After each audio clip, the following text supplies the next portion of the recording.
Привет, друзья! Сегодня снова четверг, и мы с вами встречаемся на четвертом сезоне вредных советов.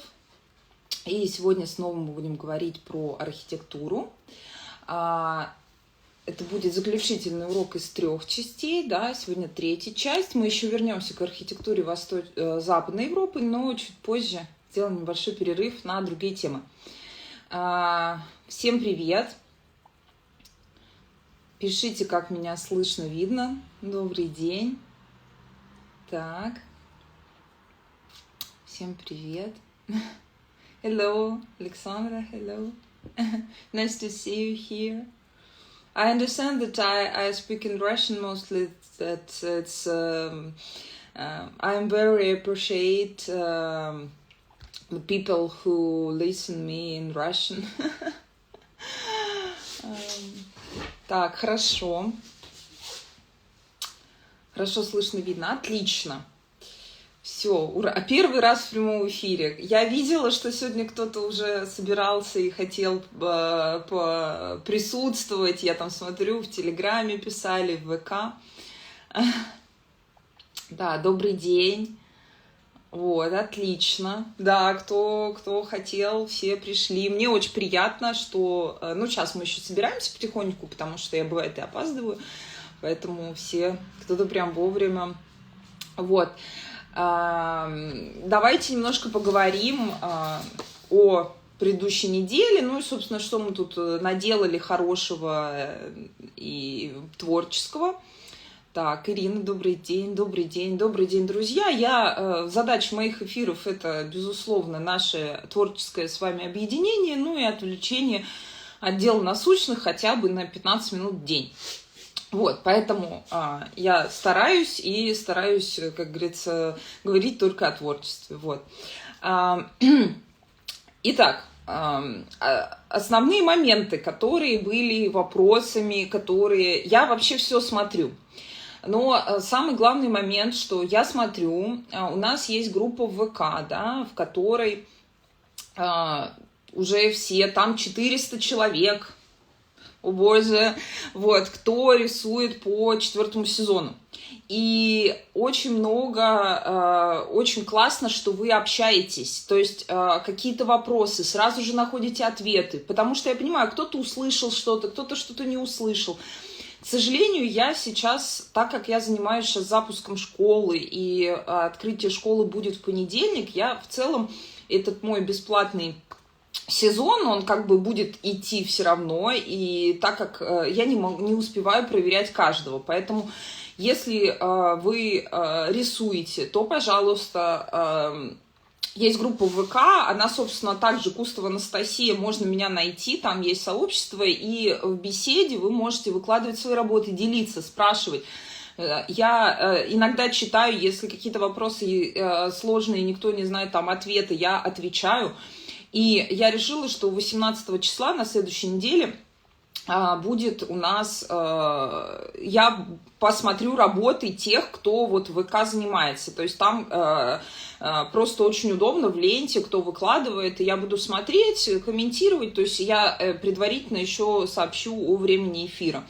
То есть я все посмотрю вот по этой части за 3 урока по архитектуре, чтобы было понятно какие-то ошибки, кто-то что-то, да, делал. Вот. А 17 числа в понедельник будет открытие школы онлайн, Art Кустова School, и там будет уже бесплатный урок вам всем в подарок. Вот. И тоже будем постепенно знакомиться. Для меня это тоже новое. Понимаю, что, может быть, что-то не отлажено, могут быть какие-то там косяки, но я стараюсь делать максимально, сейчас всем этим занимаюсь. Вот, для вас. Поэтому первый момент, который мне хотелось отметить, это то, что проверки лично от меня каждому, к сожалению, не будет. Но она будет общая, и сейчас 18 числа мы с вами посмотрим все, да, уроки, которые вы уже сделали. В ВК я буду смотреть вот там вот в сообществе. Поэтому, если вы еще не там, присоединяйтесь и добавляйте свои работы, пишите сразу к работам вопросы, потому что я читающий человек, я буду читать, если все будет. Так, звука нет. Есть ли звук, друзья? Напишите, кто еще, вот, слышно ли меня, потому что пишут, что нет звука. Так. И пока как раз можно все оттестить, есть звук. Прекрасно, спасибо, есть. Значит, это индивидуально, у кого-то нет звука. Все. Значит, это хотя бы сейчас не относится ко мне и ко всем. Прекрасно, спасибо, друзья, что написали. Вот, да. Лена Литвинова, очень рада видеть тоже всех. Есть звук, Ирина, спасибо. Итак, второй момент, да, который возник, то есть с проверкой все понятно. Второй момент, значит, который бы я хотела отметить, это по рисованию окон, да. Ну, кто-то, знаете, это как это, скажи. В общем, кто-то решил расшибить лоб. Так. Сейчас, добрый день, Анастасия, очень тяжело рисовать пятном, мозг прошел стадию отрицания, был момент про то, что вы говорили, ожидание результата перекрывало наслаждение процессом. Ну, естественно, как бы, понимаете, тут вопрос целеполагания. Вот я как раз об этом, собственно, и хотела сказать, поэтому и прочитала ваш комментарий. Собственно, если вы хотите как бы находиться в состоянии покоя и никто у вас не отберет знания, которые вы уже знаете, да, то вы можете в нем находиться, не обязательно мучиться и делать мои уроки. Но если вы чувствуете потребность, что вы застряли, что у вас проблемы с тоном, что у вас непонимание объема предмета, что у вас получаются предметы плоские, что есть какая-то детскость в рисунке, то этот курс для вас. То есть здесь все очень просто, как бы. В этом смысле внутри я понимаю, что мне многие пишут, вот, я не могу там себя перебороть, вот, я не могу. К сожалению, смотрите, я вас очень поддерживаю, я могу вас поддержать технически, я могу поддержать в каких-то рамках взаимодействия психологии и рисования. Но у многих психологические такие затыки и стрессовые состояния сделать что-то не идеально, они не завязаны с рисованием, они завязаны глубиннее. Для этого есть специалисты, есть терапия. Это нормально, взаимодействовать со своим психологом, рассказывать. То есть рисование часто вскрывает какие-то моменты. Я, к сожалению, я не специалист по этому вопросу, поэтому я не могу здесь вам помочь. Я могу только помочь рисованием, и это я стараюсь объяснять. Поэтому, когда я говорю, рисуйте, мне говорят, нет, но я все равно вот не могу. Я говорю, ну вот надо вот так сделать. Нет, я не могу. Ну, понимаете, то есть я не могу стучаться в закрытую дверь. То есть для того, чтобы помочь, человек должен хотеть, чтобы ему помогли, да, то есть и стараться что-то для этого сделать. Это если вот прям так глубинно. Касательно вашего вопроса, естественно, когда вы пробуете что-то новое, будет вот этот момент ломки, то есть непривычно, не делали так, а от вас просят что-то по-другому. Но именно вот на этой стыковке происходит вот этот вот докрутка, то есть, ага, вот оно как. Я просто вижу даже работы, которые... Это не панацея, то есть это один из методов. Я вам показываю один из методов, который рабочий. Естественно, он может сработать не у всех. Все зависит очень индивидуально. Но если вы хотите попробовать, то почему бы нет? То есть так как у вас есть, вы уже знаете, вы это не потеряете. Как может быть? Давайте попробуем работать с тоном, давайте попробуем по-другому. Значит, и что хотелось сказать, да, вот те, кто уже рисует, и у вас был вопрос, это специально для вас, те, кто только начинает, те, кто будет смотреть мои курсы потом. Значит, хочу, чтобы у вас было понимание, и буду делать отсылку к этой своей фразе. Я не отрицаю построение и линию. Это важно. Когда вы научитесь работать пятном, то в более сложных объектах, когда они сложно сочиненные, безусловно, вам нужно будет построение и дальше уже прорабатывать пятном, да, уже дополнять его и что-то строить. Мы сейчас начинаем с вами с простых элементов, с портиков классицизма, с каких-то домиков. Если вы сами себе усложняете и берете сложные элементы, безусловно, какие-то опорные точки могут быть. Но я уже объясняла, если этот момент непонятен, пересмотрите предыдущие уроки. В чем проблема линии? Проблема линии вот в этом, да, когда мы рисуем линии, домик, окно, то мы рисуем как будто бы, а у него, например, светлая рама и темные окна. Вот когда мы рисуем линии, у нас все время получаются темные рамы и светлые окна. И этот момент нужно различать. То есть, когда нам нужно это построение, что у нас темное, что у нас светлое. А если у нас темные окна и светлая рама, а мы нарисовали вот так, то куда нам? И в итоге, куда нам вписывать эти темные окна? Мы начинаем их вписывать, повторяем раму, в итоге у нас получается очень темное пятно.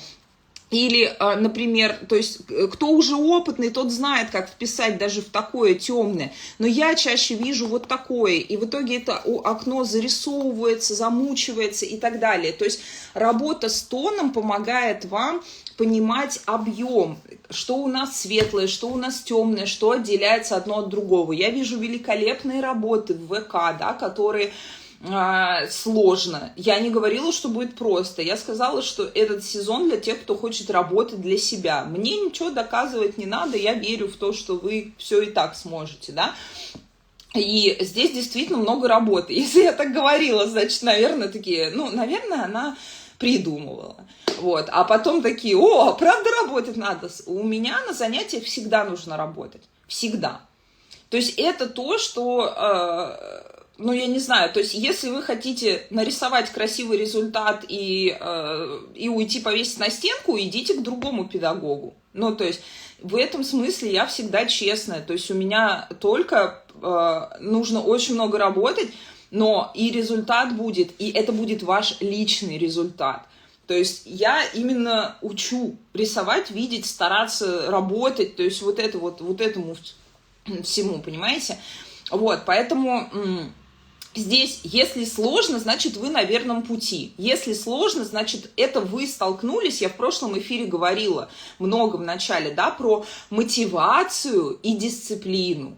Вот там, где, вот, как говорится, сложно случилось, это ваш переход от мотивации, типа, классно, я хочу, пробую, а потом начинаю работать, а тут сложно, там все не получается. И вот если вы вот эту штуку не перепрыгнете, да, то есть вот этот вот сложный, и дальше не продолжите в дисциплине, то следующая мотивация и результат просто не случится. То есть мы об этом уже говорили. То есть всегда за мотивацией следует сложный момент вот этого «не хочу, не буду», как будто бы, но здесь, понимаете, «не хочу, не буду», оно не работает, потому что, мама не придет, надо иногда хочется, да, не хочу в детский садик, не хочу в школу, буду сидеть там, все, а ты директор завода. Вот, и не получается, ты уже ответственный взрослый человек, поэтому вы ответственны перед самими собой. Я говорю, я не проверяю, мне пишут, а как правильно, а если вот так, а если не так, а если я буду рисовать линии? Я говорю, за руку никто вас не будет там, да, говорить, я над вами не стою. То есть, если вы ожидаете, что я буду такой педагог, который будет каждого проверять и смотреть, как тот списывает или нет, я не буду. Я уже работаю со взрослыми людьми, которых я уважаю, которых я считаю, что они действительно могут самостоятельно найти информацию частично, повзаимодействовать, переслушать еще раз, посмотреть, что они делают не так, потому что всю информацию я говорю в эфирах по несколько раз, я еще и повторяюсь по 100-500 раз, вот. И, естественно, это все Поэтому я очень в вас верю. Жалко, что вы в себя не верите, когда сдаетесь, вот. Я-то как раз верю. Поэтому вот этот момент, да, его нужно перебороть. Я о нем говорила в прошлом эфире, говорю сейчас. Значит, если вы хотите работать линией, получается, что этот курс просто не для вас. Здесь мы работаем пятном. То есть странно мне говорить, я говорю, работаем пятном. Мне говорят, нет, я хочу линией работать. Я говорю, ну, как бы линия не в нашем курсе, нам нужно работать пятном, чтобы понять тон, чтобы потом понять вот этот вот переход к акварели, когда мы делаем объемное изображение. Но нет, у меня есть привычка работать линией, я хочу работать линией. Ну, тогда этот курс не для вас. Ну, вот видите, я тут разыграла сценку то есть, как бы, я не буду никому ничего здесь доказывать в этом смысле, что это правильно или неправильно. Это просто один из способов. Один из способов, совершенно бесплатно им делюсь, и, соответственно, хочу с вами эту радость делить. Вот, делите ее со мной, будет классно всем. Вот, опять же, но у нас свобода воли, да, свобода воли и выбора. Если вам не нравится, не подходит по каким-то причинам, я абсолютно спокойно к этому отношусь, и как бы, вы можете не проходить, никто же никого не заставляет. А если проходите, то, я буду рада, если вы слушаете то, что я говорю. Наверное, это для чего-то полезного. Вот, я думаю, с этим моментом понятно. По поводу окон. Значит, хотелось отдельно сказать. Там уже такие окна, как будто бы окна прям целый дом. Окна 2 сантиметра. Суть этого задания была, я нарисовала 8 окон одинакового. Ну, то есть они не разного дизайна, они одного дизайна, но они нарисованы по-разному. Суть нарисовать 50 окон по-разному. Да, вы можете чуть-чуть менять дизайны, чуть-чуть тут добавить, но не надо прям принципиально разные окна. Суть это задание дано вам для того, чтобы потом, когда появятся вот в сегодняшнем уроке пятиэтажки, где вообще они все одинаковые, вы понимали, когда рассматриваете окна, что даже окна одинакового стиля, одинакового дизайна в одном доме, все будут нарисованы по-разному. То есть 8 разных окон, несмотря на то, что они от одного здания, потому что на одно свет посветил, другое засвечено, в третьем шторка, в четвертом там, не знаю, цветок стоит, в пятом кошка залезла. То есть не бывает одинаковых окон вообще, да, даже если они одного стиля. Не нужно рисовать окно вот такое, расписывать. Это было в первом уроке про наличники, да. То есть здесь суть схематично изобразить, то есть дать цвет и тень тоном и сделать их разнообразными.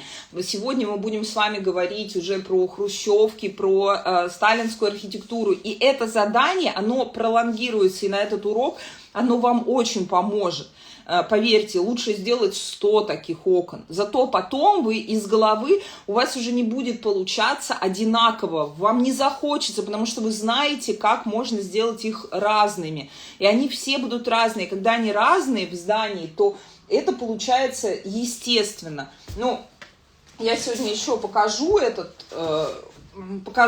да, но вот если мы посмотрим, здесь арки, но они все разные. В этой арке вот здесь вот пятно, в этой здесь, это более теплое, это немножко квадратное, тут с полосочками, тут белое. То есть мазки, это частично вот так, это с засветом здесь. Мазки, краски все получаются разные, и это понимание приходит именно, что мы сейчас с вами делаем в тоне, да, мы с вами делаем, у нас один тон вот здесь и темные пятна там окон, например, да, когда вы рисуете архитектуру. А вот в акварели получается то же самое мы с вами делаем, абсолютно, мы рисуем свет и рисуем тень. То есть то, что вы сейчас делаете с вами, со мной в карандаше, именно это и нужно делать в акварели. Если вы посмотрите на все работы, вы увидите, что когда мы, да, делаем и вырезаем что-то, там, рисуем вот такие темные, потому что акварель идет от светлого к темному, и именно тоном, то есть один тон, потом еще самые темные тени в темном, и дальше все, оно получается объемное. Естественно, кто-то, кто там более детально делает, нравится, это одно, кому-то менее детально, кто-то вот более еще схематичнее, чем я. Вы посмотрите разных акварелистов и увидите, что кто-то детализирует гораздо больше, кто-то детализирует меньше, но суть одна, мы как бы вырезаем свет тенью. То есть светлые участки остаются, вот как сейчас вы делали, то есть что у нас получается, светлый участок это лист, а здесь у нас мы вырезаем тени, да. А представьте сейчас, что это не светлый участок, не лист, а вы уже сделали заливку здания. Ну, то есть вот оно уже какое-то не белое, да, оно желтенькое. Тогда вокруг здесь появляются такие наличнички. То есть и вы вырезаете все равно темное, да, то есть тенями вырезаете вот эти светлые участки, то есть оставляете свет вот здесь вокруг, и вот тут вот у нас заливка. То есть то же самое, та же схема присутствует в акварели. Это был вопрос. А если мы вот сейчас в карандаше делаем, то что же делать в акварели? В акварели я работаю абсолютно так же. То есть у меня сейчас нету всех примеров, но сегодня я еще буду это показывать. Вот в одном здании у нас 1, 2, 3, 4, 5, 6 разных окон, да, они разные, они со ставеньками, но нарисованы по-разному, мы не стараемся сделать их одинаковыми, да, именно это помогает нам правильно их расставлять. Вот для чего нам нужен пример с окнами, для чего нам нужно понимать, какие разные они бывают, чтобы потом теми же самыми действиями сделать это в акварели. Так. Теперь читаю, тут были комментарии. Да, буду делать одинаковые, но разные по тону, да. Делайте вот, чтобы в голове произошло понимание, какие они разные бывают, потому что у нас разные окна, это окно круглое, окно квадратное. Нет. Оно разное, даже если одинаковое. Ну, вот так вот, да? Вот я сейчас поверну, странно сделаю. Вот у меня из окна видно... сейчас. Вот из окна виден дом. Да, и вот тут вот мы посмотрим, если вот это все одинаковые окна, ну такая стандартная история, но вы посмотрите, вот здесь вот, например, вот это желтенькое, это вот с перегородочкой, это вот там засвечено, здесь засвечено, эти темные, эти светлые, если мы посмотрим, они все разные, абсолютно, хотя мы понимаем, что эти окна одинаковые. То есть именно то, что нам надо с вами добиться, да, это понимание, что ничего одинакового и повторяющегося нету. То есть символ окна, да, как мы с вами говорили, символика, это вот окно, оно одинаковое, символы повторяются. В реальности такой копии символов нету, то есть это у нас все-таки реальность, там есть светотень, там есть объемы, и чтобы это показывать, нам с вами нужен тон, иначе мы рисуем линию обводки, а это получается у нас как бы вот такой вот символ окна. Нам надо немножко от этого перейти. Я опять же говорю, ничего плохого в линии нету. Она очень важна, но важно понимать разницу, зачем вам линия, и опять вот это вот построение должно быть легкое под акварель. Это как раз те самые наметки, когда вот я думаю, что те, кто занимаются сейчас и делают, и работают с тоном, начинают понимать, что я имела в виду, когда рисую под акварель, там, не знаю, 2-3 точки, там, пару линий, то есть не прорисовывая все, потому что зачем это прорисовывать, если там будут светлые участки? Мне нужно работать с тоном, то есть темные и светлые, а я уже темным прорисовала карандаш, а окно будет светлое, например. Представляете, что мне нужно будет темным-то обойти его, а не нарисовать в карандаше его, то есть обратное действие произвести. Поэтому... как раз вот это вот легкое построение, оно должно быть. И я всегда говорила, не путать графическую работу и построение под акварель. То есть вот это вот построение, оно легкое. А когда мы начинаем вот это вот все, обводки, линии, прорисовка, это уже графическая работа, это другое направление. Вот.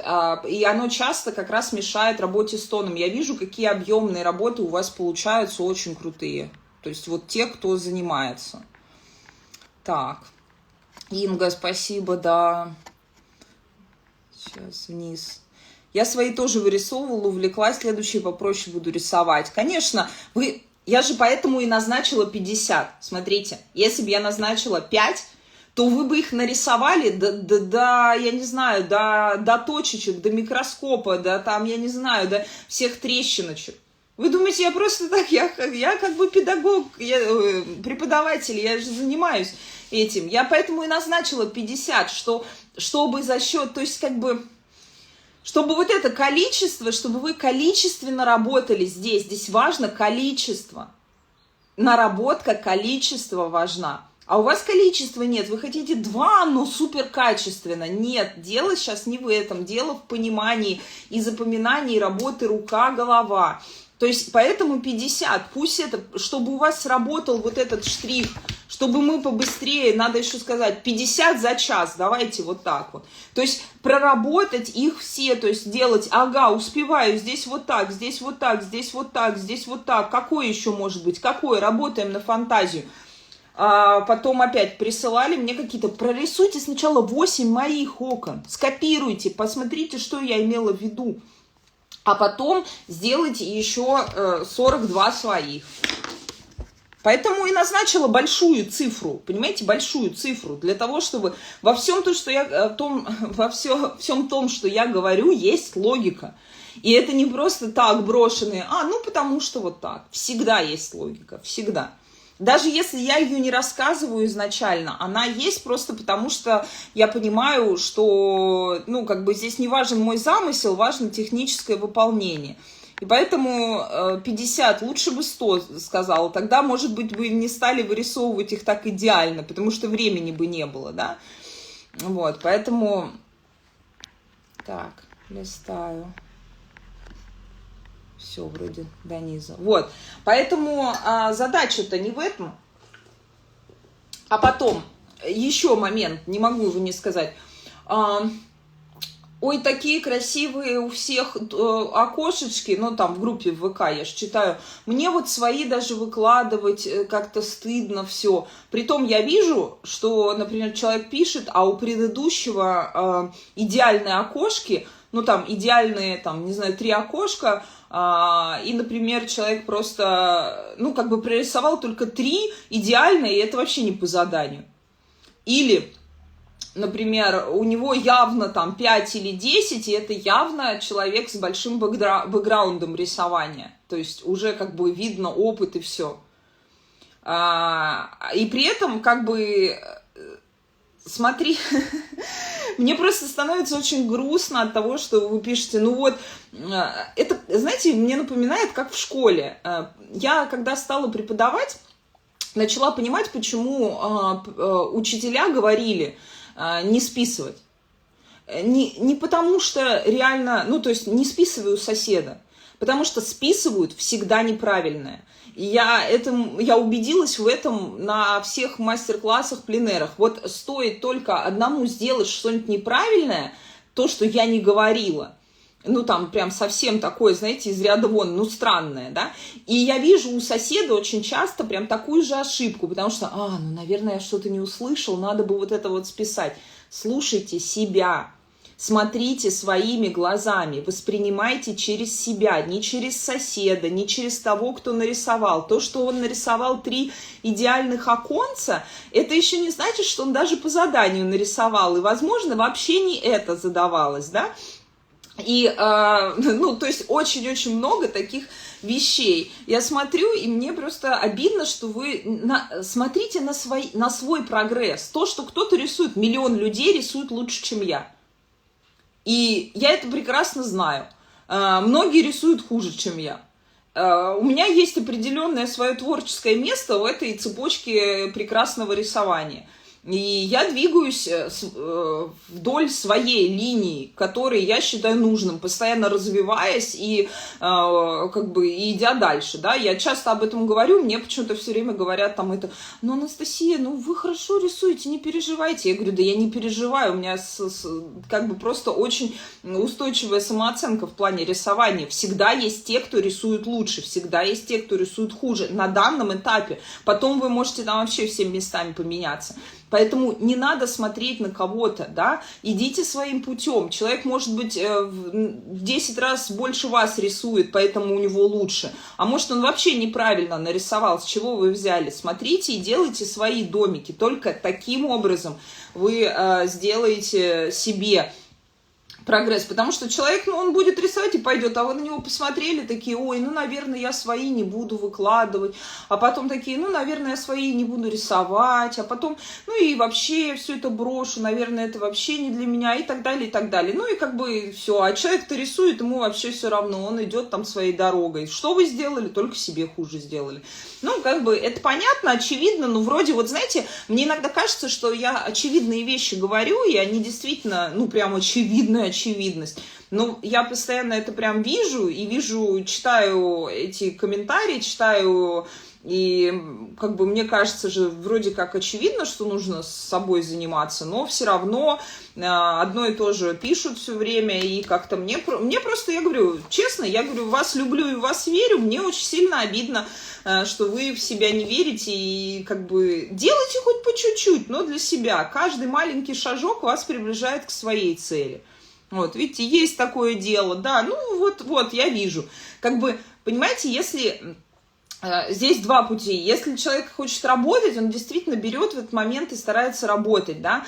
Если это для того, чтобы пожалели, ну, как бы, к сожалению, в этом смысле я могу только поддержать. Я не люблю это слово, там, жалость, ой, ну, дорогой, не получается, ну, вот завтра получится, тогда это не ко мне. Я могу сказать, у вас все есть, вы это можете делать, делайте, я вас поддержу. Поддержать можно только человека, ну, как бы, уверенного в том, что он делает.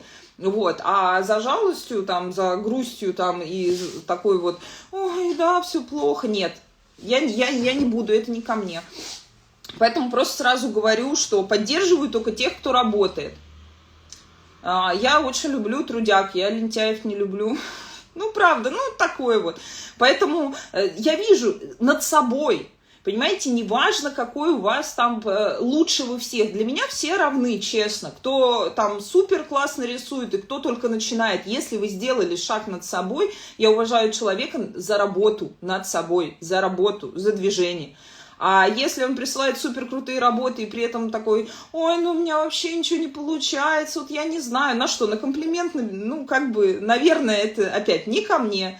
То есть не надо. То, что вы классно делаете, это не должно зависеть от внешних обстоятельств. Если хочется пообщаться, получить совет, для этого есть группа в ВК. Это нормально. Но как бы упиваться в том, что ну, в своих же вот этих расстройствах, на том, что на самом деле нужно просто взять и нарисовать 50 окон, ну вот, давайте не будем. Это просто неконструктивно, это очень сильно токсично и разъедает и себя, и соседа. Один поныл, второй поныл, третий поныл, и вот там 100 человек ноют, что не получается. Ну, зачем? Что вы нас не остановили, когда мы начали вырисовывать вычурные окна?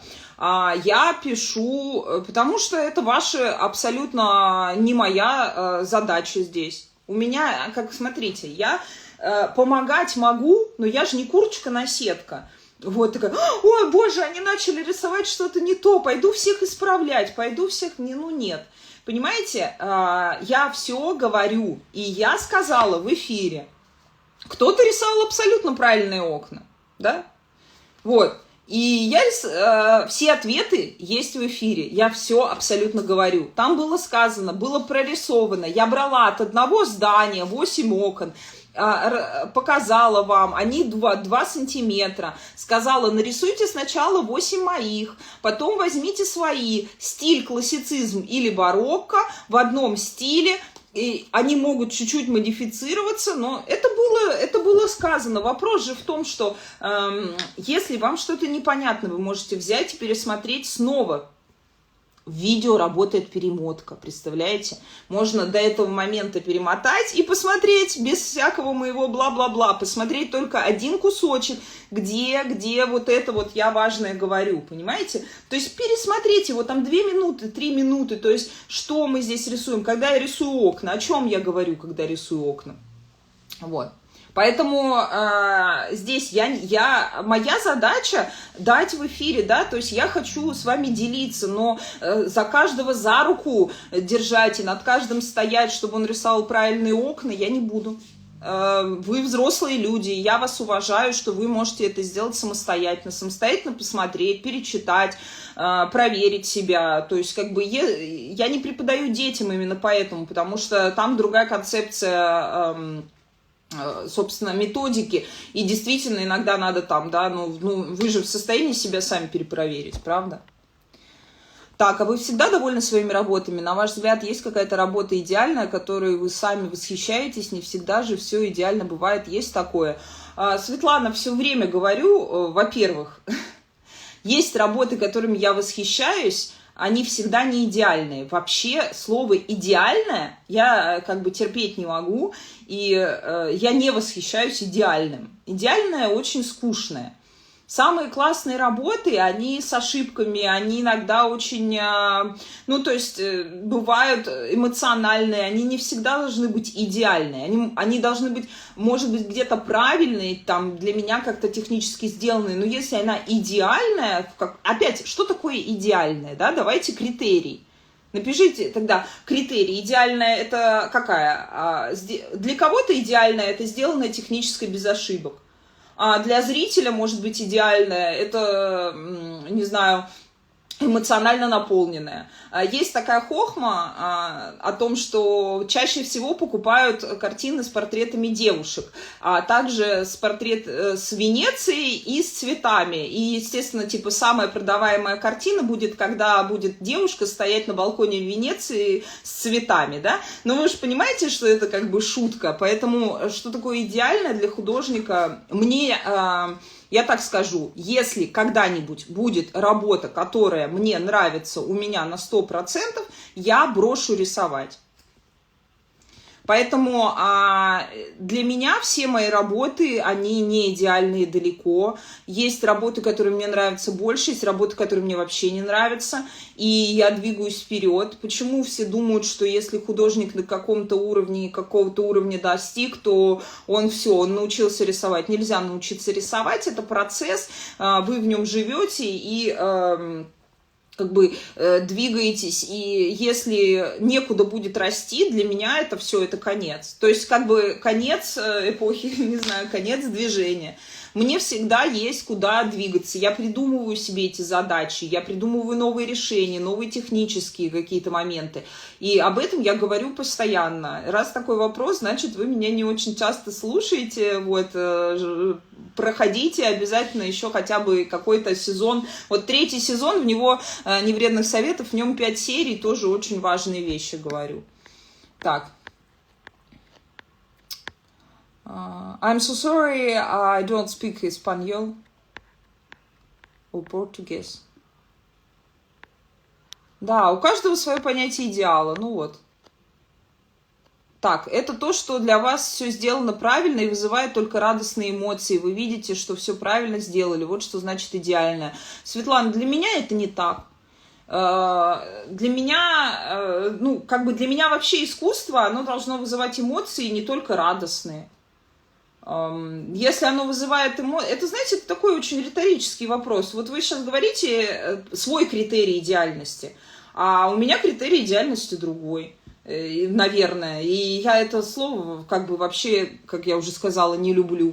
То есть вот для меня вот то, что вы сказали, ну, то есть я принимаю, что оно, возможно, у вас так, у меня не так, и я ничего по этому поводу, ну, как бы не чувствую.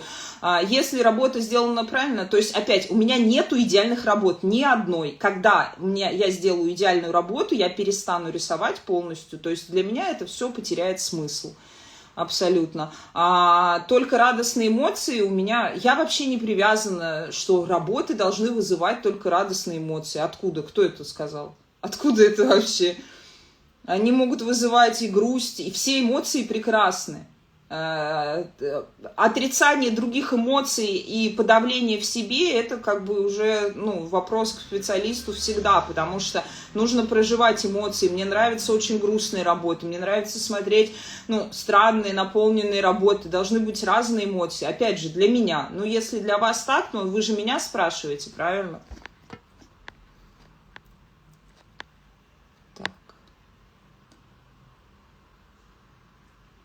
Так, когда работа закончена, что я могла бы исправить еще, но вижу по факту, не в процессе. Я не трогаю законченную работу, всегда беру следующую и на ней исправляю уже ошибки. Иначе вы не с чем будет сравнить, вы просто замусоливаете одно и то же, жуете пережеванное. Всегда берите следующую и уже с ней работайте. Вот. Ну что, давайте перейдем. У нас все-таки с вами такая важная дальше тема. Третья часть. Вот, можете задавать вопросы, ну и в процессе уже мы будем, что-то я убрала, с вами заниматься, да? Итак, сейчас я все закреплю.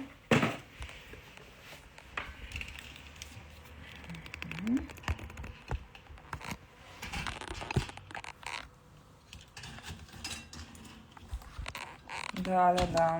Каждый раз по-разному почему-то у меня получается. Одну секунду.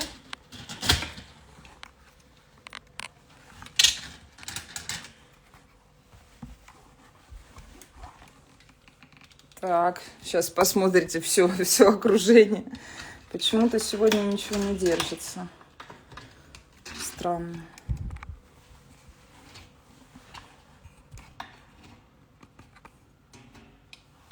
Сейчас, простите.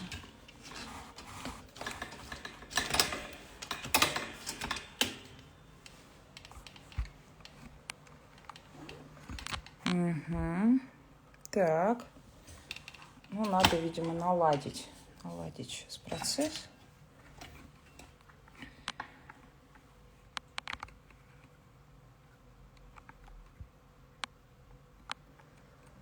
Угу.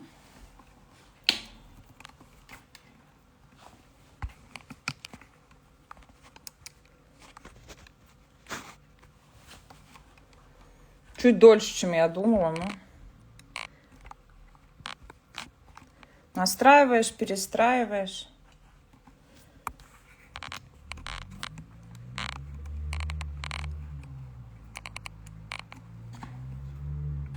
Угу. Ну все, мы с вами здесь наладились, наконец-то. Да, вот, видите, все здесь сделала. Итак, продолжаем наши темы. Задавайте вопросы. Об основных мы уже с вами проговорили. Итак, мы с вами просмотрели в предыдущие эфиры. У нас была древнерусская архитектура, храмовая архитектура, классицизм, барокко. Рококо я дала домашнее задание. Сегодня мы его обсудим немножко. Далее у нас будет модерн. У нас будет ампир. Ну, из таких вот. И у нас будет, наверное, эклектика, включающая в себя все такие направления, как неоклассицизм, неоготика и так далее. То есть, это будут основные направления, которые мы с вами сегодня изучим. Эклектика – это смешение стилей. Так.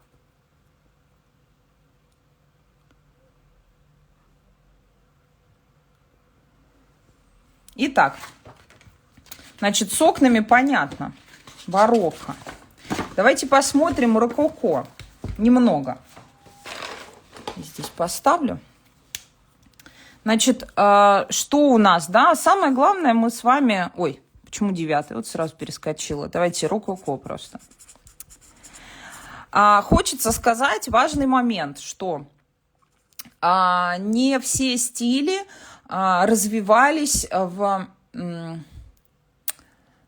архитектуре одинаково широко. То есть стили присутствовали, смотрите, стили, о которых мы за последние 3 занятия обсуждали, они присутствовали в основном, это частично эти стили были и в Западной Европе, но в Западной Европе еще была готика, то есть мы еще ее не прошли, там романский стиль, мы к этому вернемся через 2 занятия. Вот, но вот эти стили в искусстве развивались по-разному в каждом из направлений искусств, да, то есть давайте так, наверное, сформулируем, что каждый стиль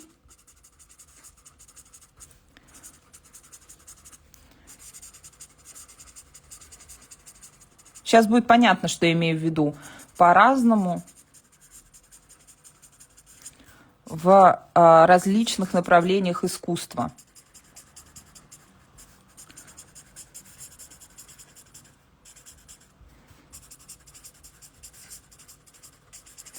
То есть это у нас направление искусства, это архитектура, да, давайте. Архитектура, живопись, скульптура, да. Ну, различные другие, возможно, ювелирное искусство отдельно, да. И так далее. Суть, что я имею в виду, да? Я имею в виду, что вот, например, вы знаете, ну вот барокко, да, в архитектуре очень сильно. Если мы посмотрим, я сейчас покажу в живописи барокко, то это мы тоже узнаем эти картины. Например, стиль рококо, он больше развивался в живописи, нежели в архитектуре в России. Его было достаточно, ну, не так много. А если мы с вами проговорим про модерн, о котором сегодня будем рассказывать, поэтому этот пункт очень важен, то модерн, да, у нас присутствовал и в текстиле, да, ювелирная мода, давайте тоже, ну, я так очень условно, да, чтобы было просто понятно. То есть у нас и в одежде, и в ювелирной, и в архитектуре, и в живописи, да, Альфонс Муха. То есть модерн мы прослеживаем в каждом из направлений. Когда, ну, например, древнерусская архитектура, да, вот опять же, больше, например, в архитектуре мы сейчас уже не увидим во всех, там, в каких-то направлениях, точнее, мы тоже будем видеть, но что-то уже не сохранилось, да, какие-то стили, ну, например, там, ампир присутствовали, но в моде, например, они, ну, были проявлены не так сильно, то есть они по-разному развивались в различных из направлений, то есть в каких-то сильнее, в каких-то меньше. То есть, когда появляется какой-то стиль, он присутствует во всей жизни человека, да, то есть вот во всех этих направлениях искусства. Но так бывает, что какие-то стили перепрыгивают, и их просто нету. Они есть только в одном из. А какие-то, например, большое влияние на все различные направления оказывают. Так, в интерьерах, да. Так, сейчас.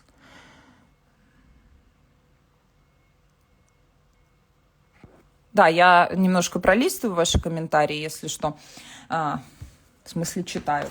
Например, поэтому я по рококо, да, хочу сказать отдельно, безусловно, как стиль, он в России присутствует, но представлен не так много, не так сильно, как бы мы, может быть, хотели. И отдельно, что у него всегда, что его отличает от барокко, это нежная расцветка, то есть, в принципе,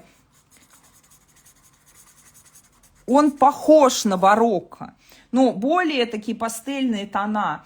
Вот. И там есть еще такой момент архитектурный, как роккайля. Я просто обязательно посмотрите. Это морские ракушки, форма морских ракушек.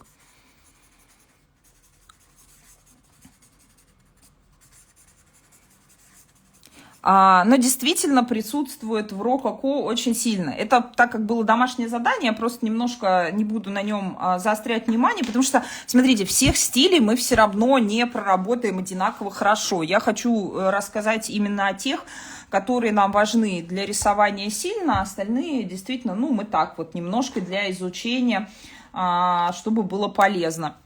Ну вот, например, чтобы было понятно, я покажу вам, например, ну, естественно, вы знаете, я надеюсь, что это картина Рубенса, и это барокко, да, это барокко, и по стилю здесь можно посмотреть, несмотря уже, да, вот и ангелочки у нас проявляются, и все, но она такая более темная, тяжелая, и чтобы было понятно, тоже вот барокко, да, и вот смотрите, рококо.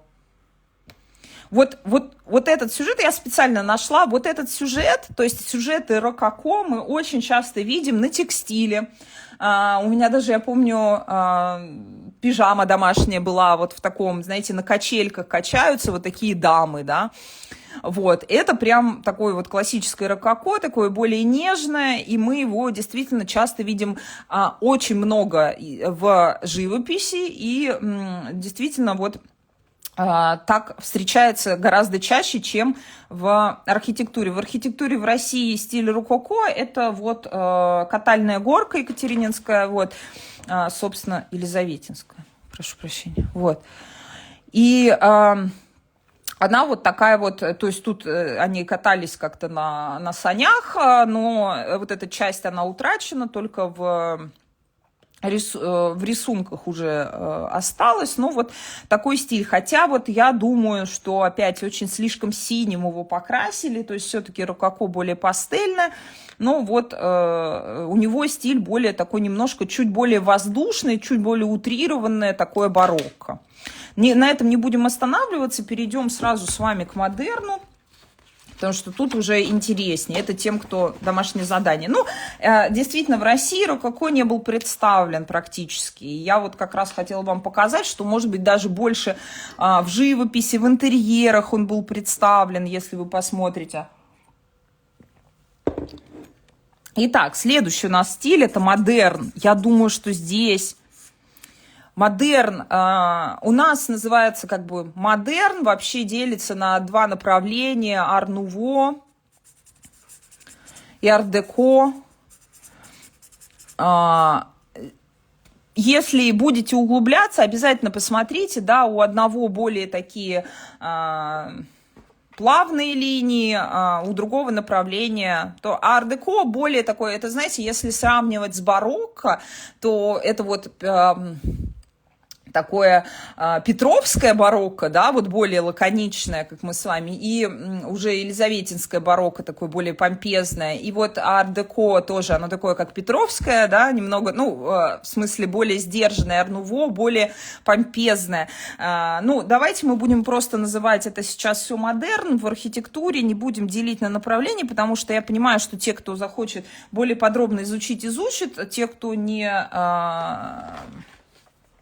Ну, о истории искусств в 3 занятиях не расскажешь, поэтому это, конечно, я очень сильно замахнулась. Вот. Итак, это у нас конец 19-го, начало 20 века. Такой расцвет вообще всего. Ну, и войны, конечно, ну, и вот рассвет в разных направлениях искусства. В общем-то... Модерн в России очень достаточно богато представлен. Это, если вы были усадьба Абрамцева, давайте я даже буду писать тут. Собственно, там и Врубель, да, был, его домик там находится, и даже вот в модерне построена...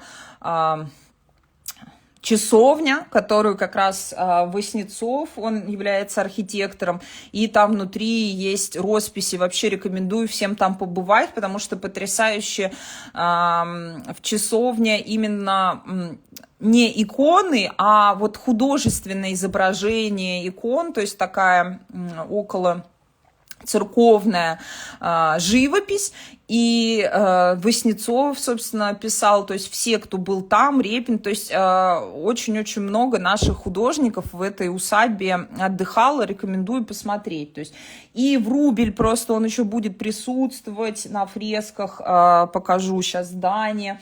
И, конечно же, это архитекторы, которые мы, наверное, все слышали. Шусев, да, это Шехтель, Щусев. То есть это все архитекторы, которые работали в этом направлении. И здесь, конечно же, ну, куда, да? То есть это наш прекрасный Зингер. И давайте посмотрим сначала, потом будем определять основные особенности, да, у нас особенности. То есть мы сразу видим, да, вот у нас, кстати, какое здание, в каком стиле вот рядом стоит. Я думаю, что будет понятно, что это барокко. Вот, по нашим конструктивным особенностям. И хоп, у нас здесь уже модерн. Так. Модерн. Я здесь на всякий случай, дополнила оранжереей. Это венская оранжерея, я в ней была, у меня даже картина сейчас вот дома висит. Очень красивое здание, просто для того, чтобы немножко показать. Мы еще западную архитектуру затронем, но вот, собственно, что вот такая форма, она присутствовала и на Западе, да, и они очень похожи. То есть я бы даже не сказала, то есть это такая европейская форма зданий, которая везде и у нас обладает одними и теми же особенностями, да. Вот это Витебский вокзал внутри. Посмотрите, какая красота. То есть Витебский вокзал является тоже очень характерным примером. Вот, внутри тоже, да, он такой вот у нас.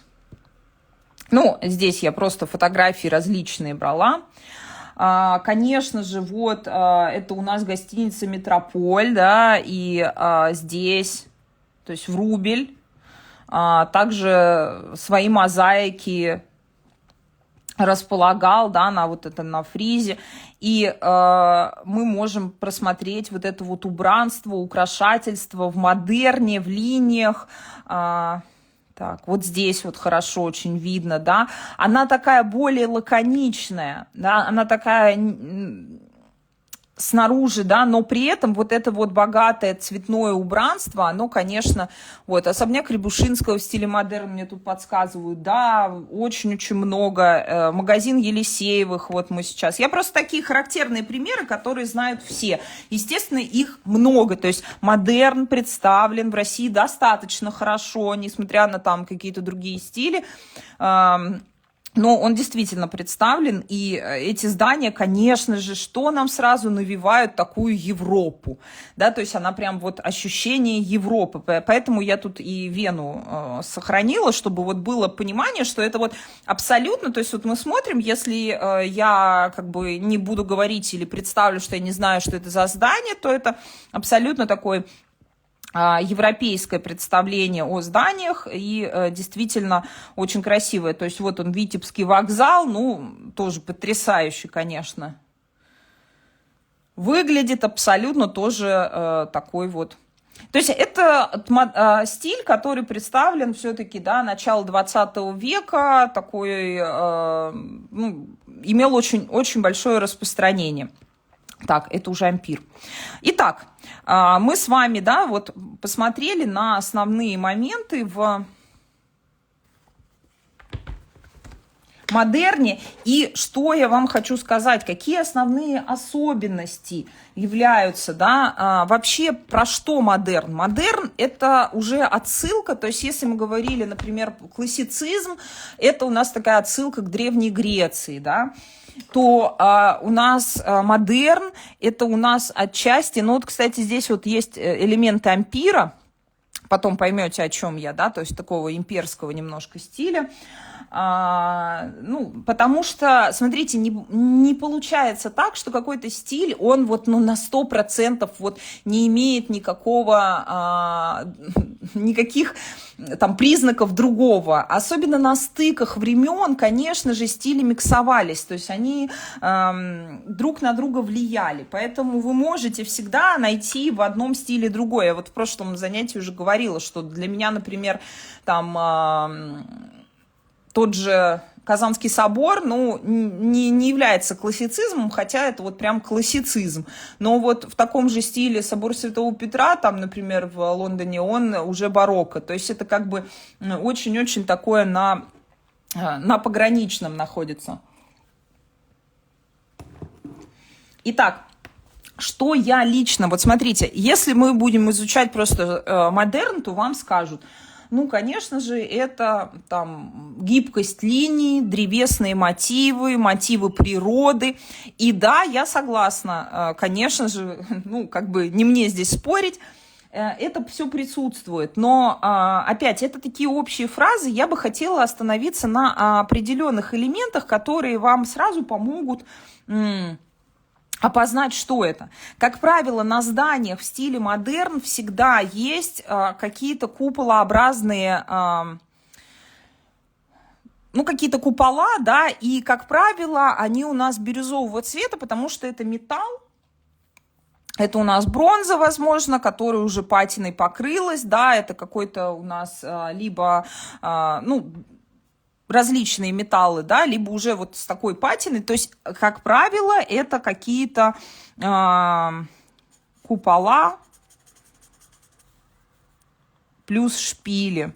То есть они будут всегда присутствовать в модерне. То есть шло ровное здание. Если в барокко мы не увидим часто каких-то возвышающихся конструкций над, да, то, ну, это как опять, не в 100% случаев, но превалирующие, да, будут всегда какие-то, да, вот у нас здесь купола, там какие-то такие, какие-то, может быть, прямоугольные со шпилем, да, какие-то еще такие округлые, какие-то такие вот различного вида купола со шпилями или с каким-то окончанием, да, таким вот, они будут видны, то есть это выделяющиеся элементы, они присутствуют. Вот посмотрите, да, на тот же в стиле модерн, да, на Венскую оранжерею, здесь присутствует все равно у нас, то есть это у нас объект сложной формы. Именно поэтому такие здания всегда привлекают внимание. И, например, я сейчас поэтому покажу, я взяла Марсель. Вот смотрите, это просто, чтобы вы уже понимали на третьем занятии, как мы плавно с вами от этой формы переходим к зданиям, ко всему. То есть мы с вами уже сейчас, да, и цвет какой у нас? Цвет еще важный, да, здесь у нас обилие бирюзового, зеленого, да, и коричневый цвет. То есть все цвета природы. Дерево. То есть и мрамор. Очень такой, и мрамор, то есть пастельные цвета. И если мы посмотрим, вот, например, как я показала, в каком стиле у нас это здание, я понятия не имею, что это за здание, я вот на нем даже окон не рисовала.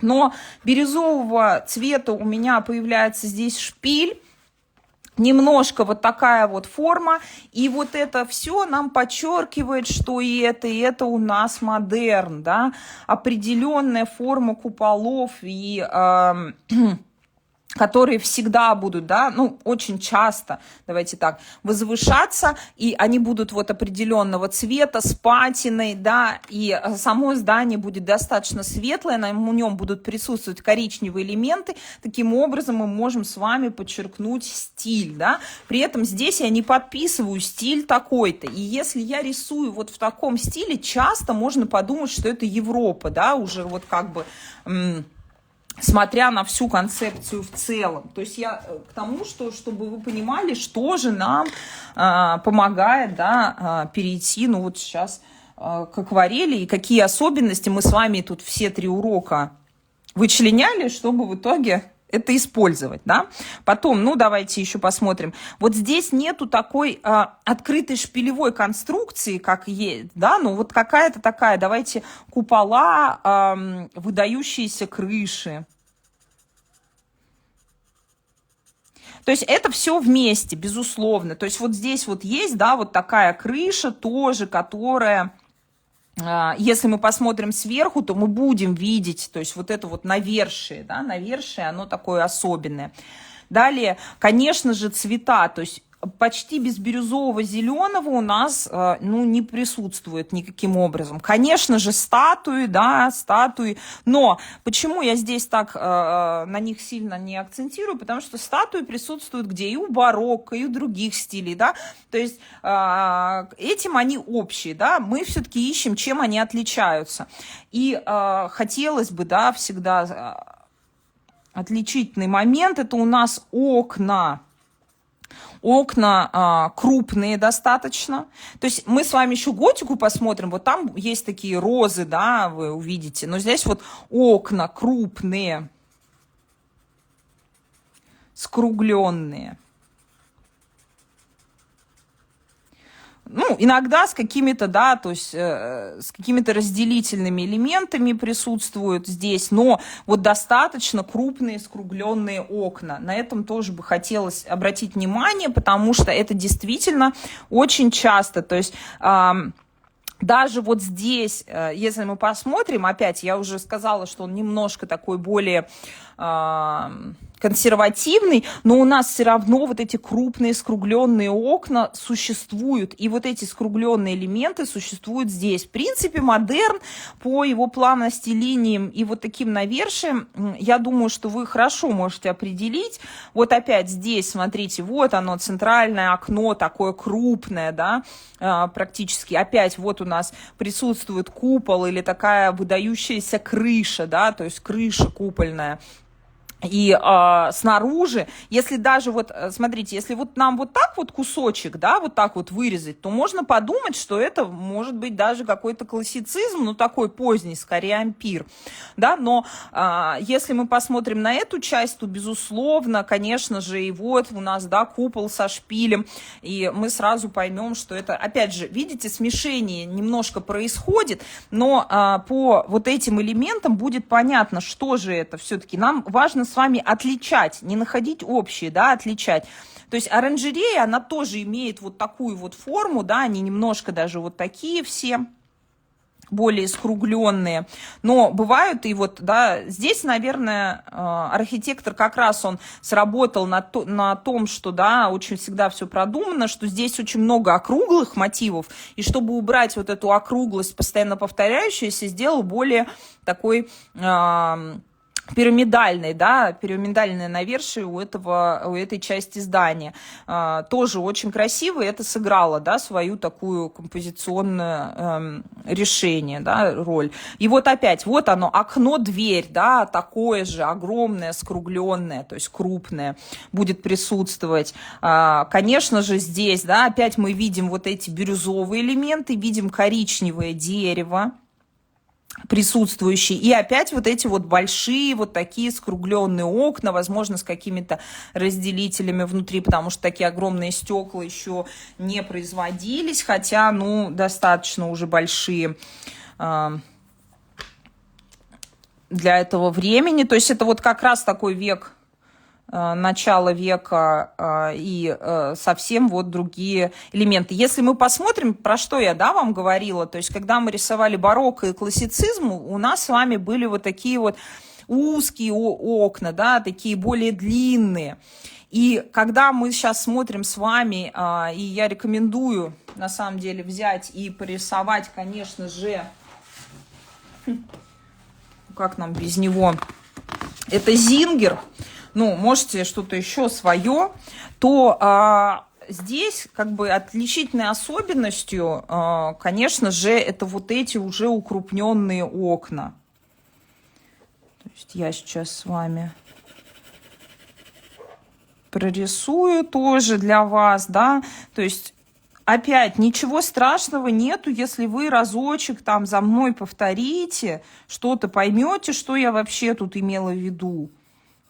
И дальше уже самостоятельно начнете свое путешествие. Вот, я рисую опять тени. Потом вот этот момент набивания руки. Если вы себя все время... Понятно, что надо перепроверять, понятно, что кривенько. Но как бы хочется-то как уже профессиональные художники, и думаешь, ну а как вот они этого добивались? Так вот я говорю, как. Вот как раз набивание руки... Глазомер так выстраивается. То есть приходится уже не измерять, а как-то анализировать. Потом я понимаю, что здесь у нас что? Небо темнее, здесь светлее, здесь здание темнее, здесь светлее. Да? Поэтому я и прорисовываю таким образом для себя. Оставляя, может быть, какие-то элементы светлые. Очень красивое здание. Поэтому я думаю, что вы догадались, что какой у нас будет задание домашнее, конечно же. Вот, я поэтому разбила на 3 части, просто для того, чтобы как-то это было посильно, чтобы мы могли заниматься. Вы можете идти в своем темпе, безусловно. Ну, не страшно, если вы там говорите, я опаздываю. Ну, опаздываете, ничего. Главное, идем, да? Вот здесь не стараемся делать идеально. Как только у вас будет идеально ровная, понимаете, вот такая вот, вот. В чем разница? Вот она у нас такая. Это шапочка, знаете, тут какой-нибудь, не знаю, и на человека надеть, да? То есть вот оно все. Смотрите, есть изгибы формы. Они вот тут проявляются, там какие-то элементы появляются. Они все не ровные, не идеальные. Именно это подчеркивает нам форму, именно это дает нам понимание, что там у нас какой-то объем, что-то происходит.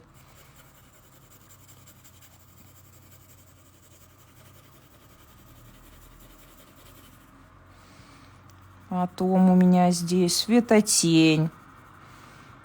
А здесь еще более глубокая тень. То есть я вот одну добавила, а здесь глубокая. То есть в целом что? У меня здесь все в тени.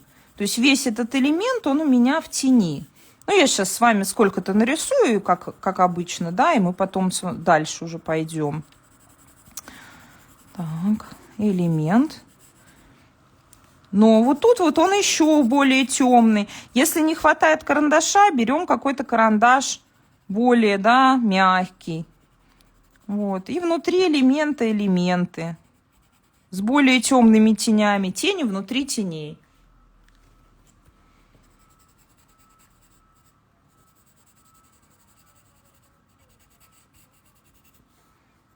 Тут они уже у нас проявляются где-то поглубже. Тут насколько вам как бы терпения хватает. Это у нас такая с вами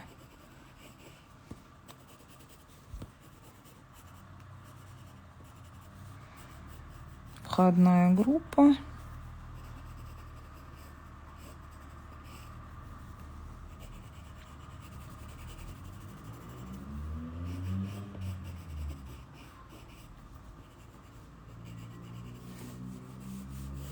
Если здесь проверить, ну вот можно проверить себя, будет такой уголочек скругленный. Так, задавайте вопросы, если есть. Если нету, тоже какие-то элементы. Что-то темнее, что-то светлее.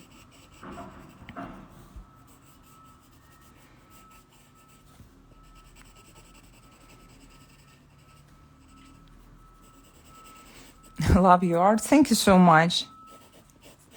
Thank you for your attention. I understand that I speak Russian mostly, but it's so nice that you listen my live stream in Russian. Так, тут какая-то у нас фигура. Вот смотрю на пятно, вижу пятно, рисую пятно.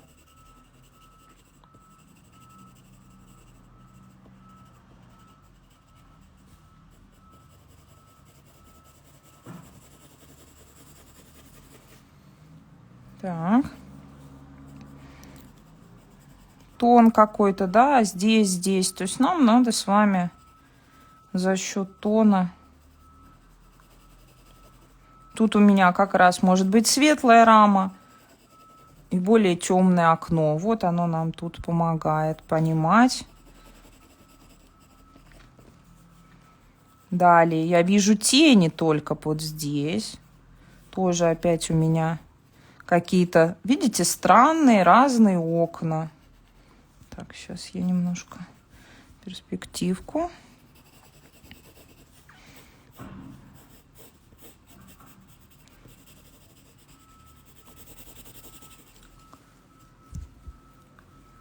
И у нас с вами потихонечку начинает как-то оно все рождаться. Становится более объемным. Здесь у нас фигура. Далее элементы. Тут я пониже сделаю.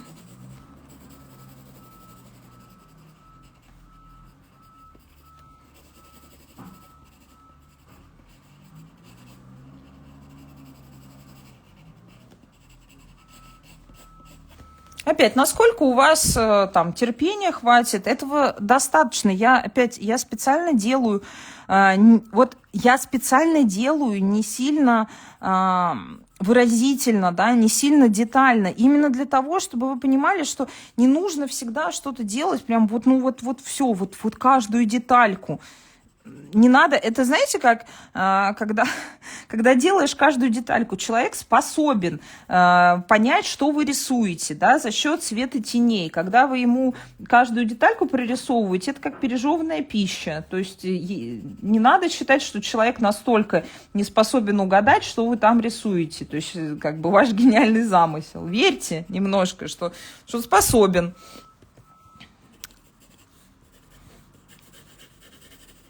Вот тут. То есть как раз вот мы с вами еще и другие окна, да, с вами определим. Тут вся наша часть теневая. Можно либо какой-то помягче карандаш, либо там вообще взять какой-то там грифельный, там заполнить, чтобы побыстрее это было как-то сделать. То есть тут насколько у вас терпения хватает.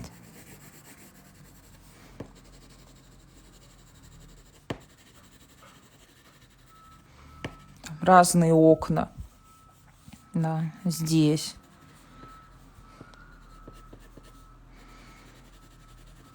Вот, я понимаю. Это то, к чему, что мы там рисовали. Мы с вами рисовали, да, что-то все-таки темное у нас у окна. Здесь элементы. Тут какие-то у нас тени падают. Одни, другие, третьи. Следующее окно. Какое оно может быть? Ну, какое-то другое. Я могу его, в принципе, просто вообще намекнуть, что вот оно здесь есть, и не прорисовывать его прям так детально.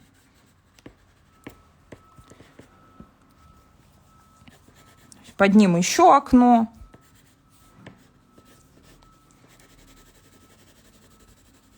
Тоже другое. Посмотрите, они все разные. Какое-то более светлое, какое-то более темное, да? Повторяю одно и то же. Много-много раз.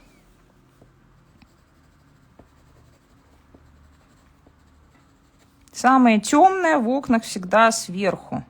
Потому что солнце у нас не снизу светит, в дневные часы я имею в виду, а сверху. Поэтому здесь всегда будет темный момент. Ну, могу его вот как-то так там сделать, намекнуть здесь тоже на какие-то окна, которые присутствуют сбоку. И продлить, дать ему какую-то такую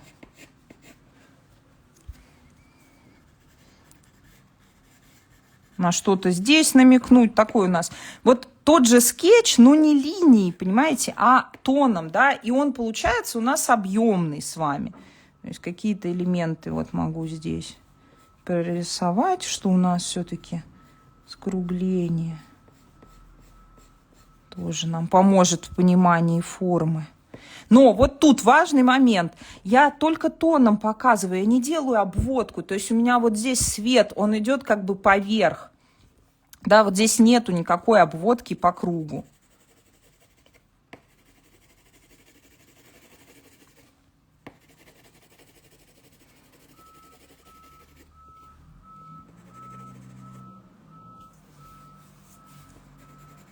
Ну, там тоже что-то намекнули.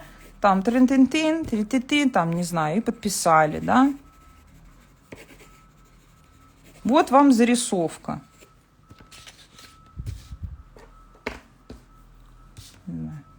Пару птичек летящих. Вот, то есть это то, что, как бы, то, что я как раз хочу от вас, да, немножко вот увлеклась, то есть сама, конечно, залипаешь в рисование, ну вот сколько это, 5-10 там минут. Угу. Спасибо. Шикарно. Можете сначала повторить за мной, посмотреть, что я имею в виду. И как раз понять, где у нас темное, светлое, темное. И таким образом я пишу и в акварели, да. Сейчас я покажу пример. Это скетч, но есть такой урок на интеркласс. То есть, что вот я имею в виду? Вот здесь мы с вами сделали, да, у нас свет – это светлая часть листа. У нас есть средний тон, это вот эта общая тень. И, ну, здесь как минимум 3 тона, да, присутствует. И тень в тенях. А здесь у меня сразу за первую заливку я получаю средний такой и светлый, и средний тон, то есть светлый и средний. И мы вот с вами рисовали классицизм, да, но вот здесь вот классицизм-барокко, это Париж. И вот что мы с вами делали? Вот они, наши колонны, да, вот он наш, да, антамблемент, да, вот он наш, господи... фронтон, да, и вот тут вот эти элементы, вот смотрите, показывая так, мы же что понимаем, что здесь есть колонны, свет и тень внутри проводим, но колонны все разные все колонны, тем самым получается объем. Вырезаем вот этот цвет темными участками, то есть я не рисую детали, я рисую пятна, то же самое, что я делаю и здесь, то есть мой карандаш и моя акварель, она, в принципе, очень похожа. Это прям эскиз, но есть, просто у меня сейчас с собой нету этой работы, но здесь вот на эскизе даже хорошо понятно, что я имею в виду, то есть, да, и уже в тенях добавляю еще более глубокие темные тени, то есть вот здесь в тенях я добавила еще более глубокие темные тени, и вот этот объем, он получился. Так... Когда была в Питере, очень долго рассматривала это здание, ведь много тех, кто каждый день ходит мимо него и даже не замечает. Жаль, что поздно стал обращать внимание на детали. Вообще, конечно, я поэтому у нас с вами... Для чего наш этот тренинг? Для того, чтобы мы учились просто смотреть на красивое, вокруг себя смотреть. Замечать красоту в простом. Да? Это всегда прекрасно. Вот. Ну что, дальше идем? Я надеюсь, сегодня немного нас. Или неинтересно всем. Шучу. Так, далее мы с вами проработали, и мы переходим к ампиру. Ампир. В России ампир это такой у нас... Он присутствовал и в XIX веке, и в начале XIX века, но то, что мы понимаем под ампиром, давайте, самый как бы яркий представитель ампира, это уже сталинский ампир.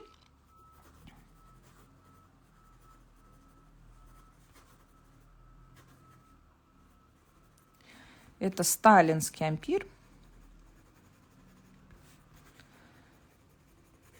Это 930-е, 50-е года. Это возвращение такое к классике, да, потому что ампир – это как бы такая вершина классицизма.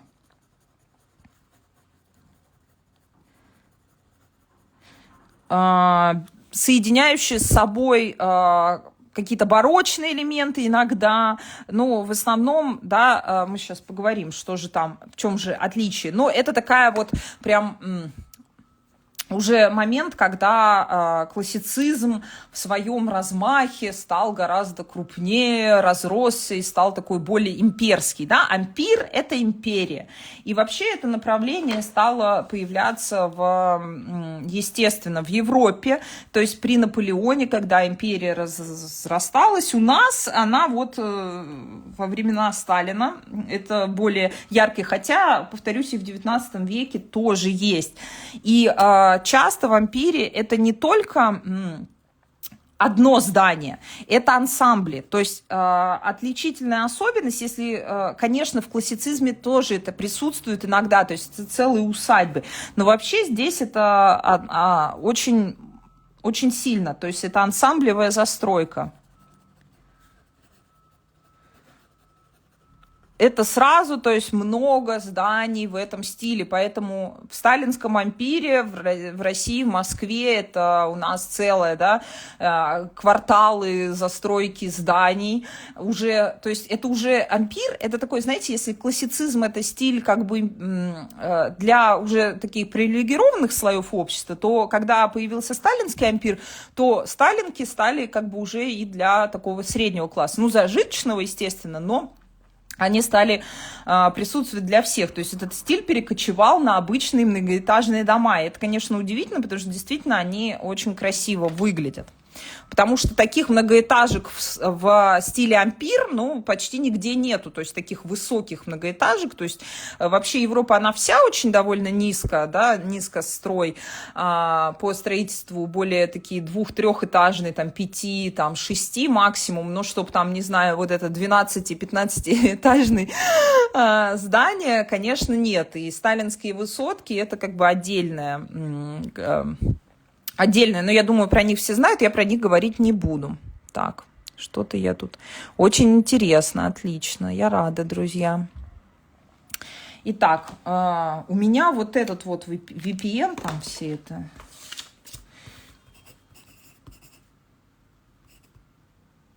Так, сейчас вот так, по-моему, как-то так. Нифи. Ну, как-то так. Вот, пока работает все по нему. Вот. Итак, что важно, да, ну, как бы про застройку мы сказали, но я бы все-таки хотела отдельные элементы, что ампир отличает от всего остального, да, это геральдика, но такая геральдика, относящаяся к Древнему Риму. Это в Европе, да, мы еще к этому как раз вернемся. Древний Рим, Древний Египет.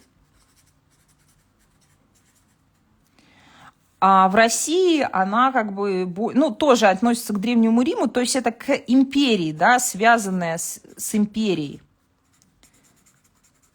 У нас это, конечно, символы и Советского Союза, да, то есть это символы, символика, да, геральдика, символы. Часто это лавровые листы, гербы. И в целом в ампире триумфальные арки построены. Очень много, да. Это вообще отдельные элементы, которые стали строить, ну, то есть их до этого как-то никто не строил, они как раз в ампире, то есть вообще триумфальные арки как элемент появился, именно связанный с ампиром, то есть вот это имперская, да, то есть триумфальная арка, вход. И они, конечно, тоже очень показательны. И здесь я хочу отметить, то есть нам все это опять красиво, это из общих источников. То есть что вы можете как определить. То есть это по геральдике, то есть по символу, лавровые листы, гербы и так далее. Сейчас посмотрим ближе. И орнаментальные пояса. Об этом тоже не часто говорят.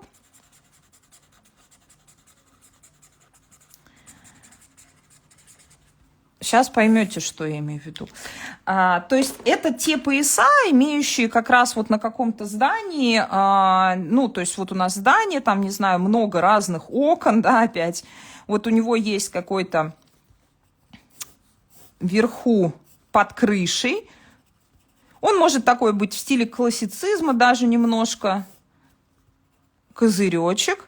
Далее у нас опять еще тут 115 окон. И у нас далее вот здесь будет присутствовать некий пояс, да, может даже смениться цвет здания. Сейчас вот, видите, я рисую, прям сразу понятно, что я рисую. Часто здесь еще какой-то ряд окон, тоже может быть уже с другими конструктивными элементами. Видите, я даже маленькие рисую по-разному.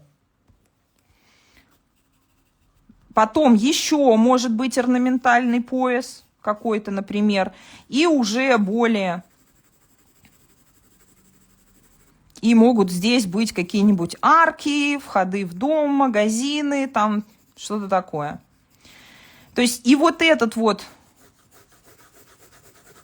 ну, дерево давайте здесь нарисуем, чтобы отделить. Раз у нас дом светлый, вообще всегда старайтесь так делать. То есть дом светлый, темный, не обводите его по контуру, а вот рисовать что-то, что здесь может быть. То есть там, не знаю, улица, машинки. Мы, кстати, к машинам перейдем с вами, может, в следующем эфире. Не помню точно, какая тема, но вот. И уже у нас там улица, какие-то столбы. Вот у нас такой из головы я беру, да? Из головы благодаря чему? Благодаря тому, что уже опыт есть в рисовании. И вот в этом, вот в этих вот оконцах разных там совершенно прозрачных, темных, светлых, да, видно этот момент.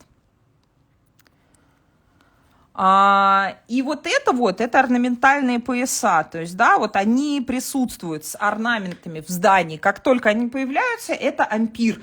Даже если здесь потом какая-нибудь, знаете, как такие лепнина в стиле барокко, ну, такие имитация колонн появляется, или просто физические колонны появляются, по ним можно подумать, что это классицизм.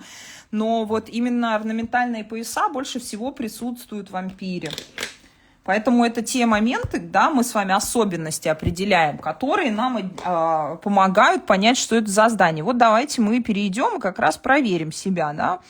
Вот она, триумфальная арка.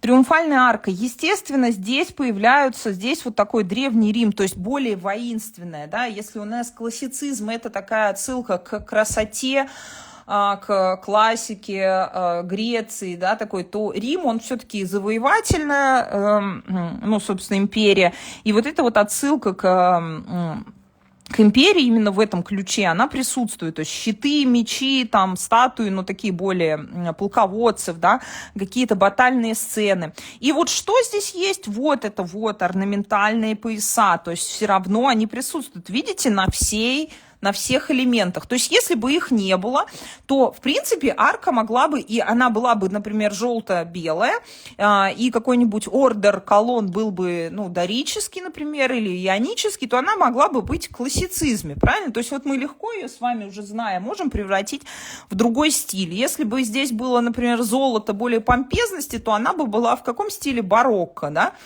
То есть вот замечаем, да, уже, что мы начинаем отделять и вычленять. Вот это классическая сталинская высотка, то есть это, ну, сталинское здание, да, это сталинский ампир.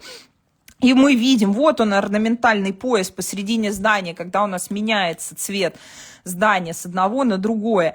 И вот тут мы что видим? Вот у нас такой, знаете, коринфский стиль колонн, да, то есть мы могли бы подумать, видя какую-то часть, что это может быть какой-то даже или барокко, или классицизм, но нет, мы видим, видите, венки, элементы ампира, то есть это венки вот такие вот все, да, лавровые листы, вот это вот в орнаментике, да, вот она присутствует, вот, символизм.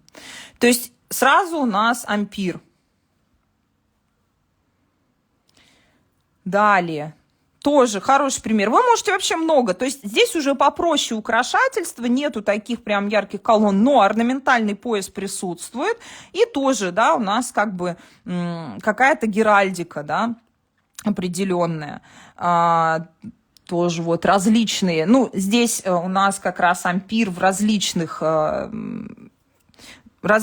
окон, да, я просто для примера, чтобы было понятно, вот опять у нас геральдика, опять у нас венки, колосья, какие-то такие моменты, тоже вот, видите, да, то есть оно здесь присутствует сразу, можно сказать, то есть даже по краткому элементу можно сказать, что это ампир.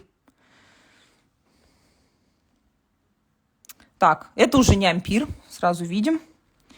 Сейчас еще вот, например, тоже, да, покрупнее здание. То есть хорошо здесь видно, просматривается, что у нас есть вот такой козырек. Далее опять орнаментальный пояс один, орнаментальный пояс другой. То есть они присутствуют у нас. Это у нас сразу ампир. Тоже.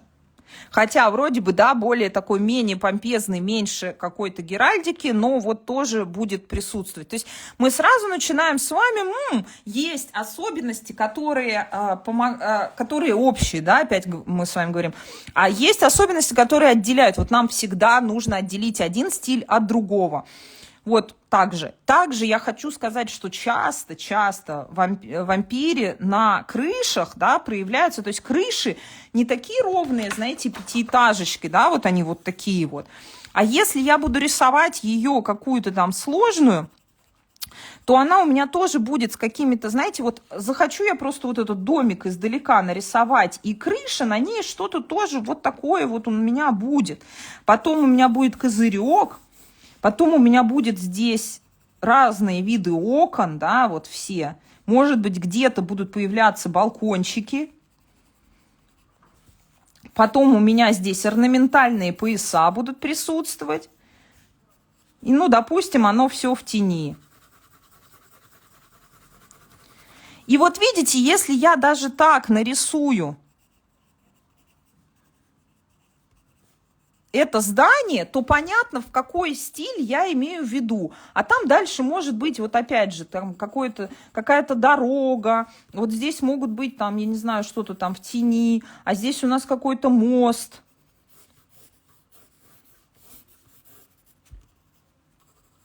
С отражением, с водой, тут еще какой-то мост, арки. То есть мы с вами будем что? Мы накапливаем вот этот вот запас, чтобы вы могли придумывать, что это у вас за стили. Вот вдруг взяла я и нарисовала, не знаю, избу из первого задания. В чем ошибка? Изба сюда, конечно же, никак не подходит. Почему? Потому что стилистика издания даже в 3 элементах говорит мне о том, что это ампир, сталинский ампир. Что это, да, то есть мы можем с вами определить. Именно это нам важно. Запомнили, да? Еще может быть, то есть неровная крыша, да, то есть не, давайте вот так вот, то есть крыша с элементами какими-то. То есть они бывают такие покатые, а бывают плоские, но на них либо выступающие какие-то элементы, либо трубы, еще что-то, то есть тоже будет присутствовать. Я стараюсь, опять, карандаши рисовать 15 разных окон. Ваша задача теперь нарисовать вот их очень маленькими, но разными штрихами, разными, чтобы вы уже поняли, что бывает темное, бывает светлое, бывает вот такое, там из 4, из 5 и так далее. Повторяю по 15 раз, а все равно по 15 раз повторяю. Вот, понятно, да?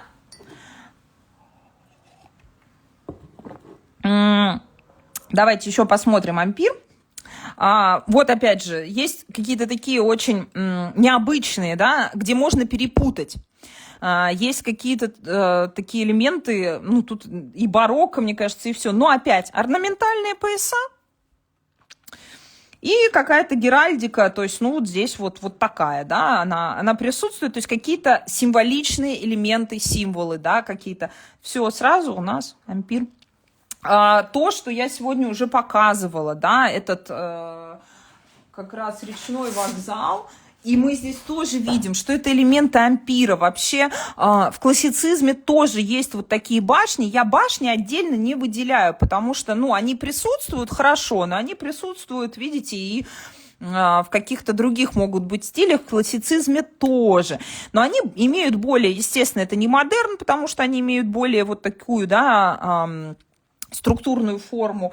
Но здесь вот как раз, если мы посмотрим, вот посмотрите элементы, можете его тоже взять, например, как сталинский ампир. Вот у нас, видите, каждая из этих совершенно разная, из этих окон. Какое-то светлее, какое-то такое в нем темненькая штучка, в каком-то какое-то очень темное, какое-то там здесь с тенями. Они все разные. То есть здесь какой-то элемент там, здесь нет. То есть мы понимаем, что строители поставили туда одинаковые окна, но в реальности они все выглядят по-разному. Вот, и это то, что как раз мы с вами и рисуем в акварели также, чтобы у нас было похоже на это здание. Вот я его и рисовала на пленэре. Но оно было все в тени, поэтому в тени рисовали темно. Если было на свету, то было бы более контрастно. Также, опять, несмотря на все, как бы, да, сложную какую-то конструкцию, тут вот с колоннами много всего, но, видите, опять, пояса присутствуют, поэтому тоже относится. Естественно, есть какие-то плюс-минус там моменты, я уже говорила, что стили смешиваются, ну вот тоже заметно.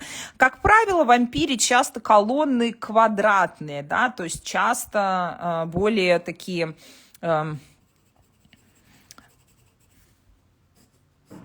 квадратного сечения, да. Так, а здесь что у нас такая крыша с выступами.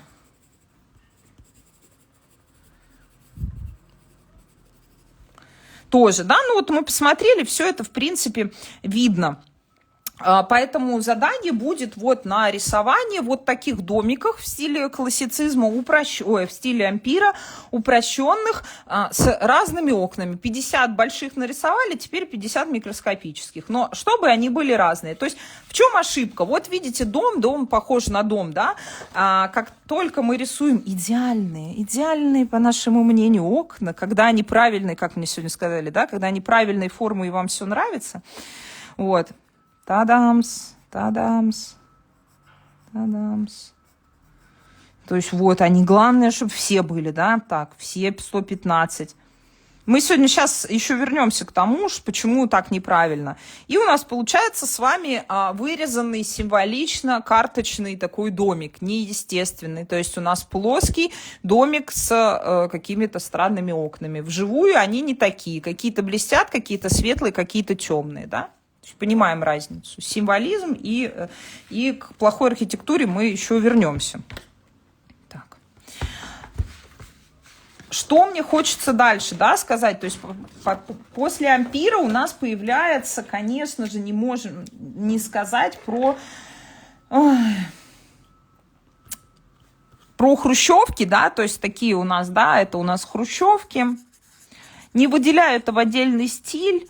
Там пятиэтажки, да, и вот здесь я бы хотела также обратить ваше внимание, их тоже надо будет прорисовать, то есть ДЗ, это мы тоже их рисуем, то есть давайте, если непонятно, а то меня кто-то, видимо, не слушает, вот, поэтому ДЗ это 1-3 здания с окнами в стиле ампир.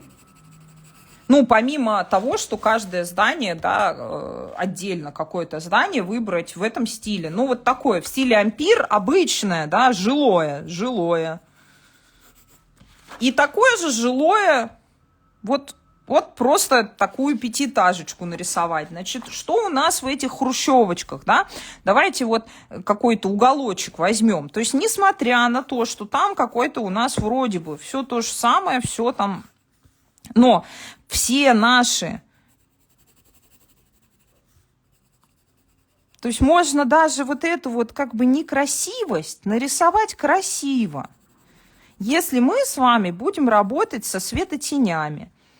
Я возьму, да, и ее вот тоже здесь прорисую. То есть у нас внутри заодно и вот такой неровный край получается.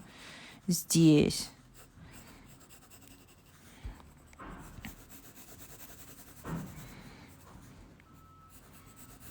Видите, я даже не обвожу, просто... Так.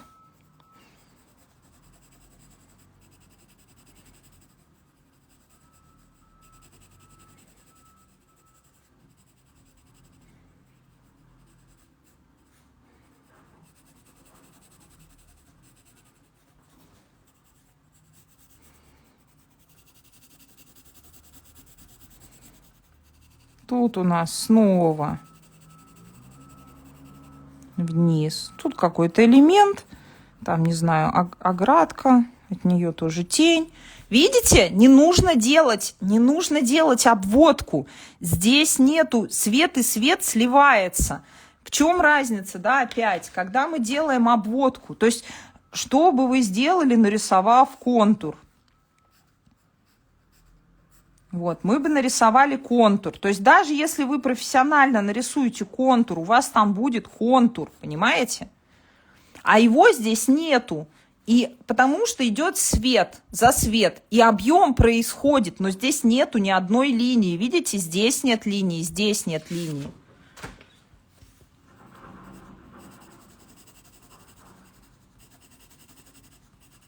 Ломка, я понимаю, что может быть это головоломка, но это нормально.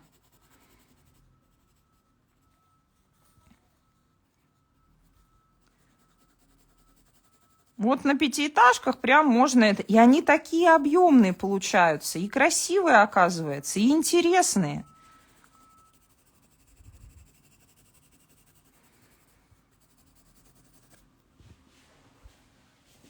И объемные. Тут, я не знаю, дерево, тень от дерева там можно какую-то, если хочется. И видите, наши окна все разные. В одном темное здесь, в другом целиком темное, в третьем еще как-то. Они же одинаковые при строительстве, но рисуем мы их по-разному все.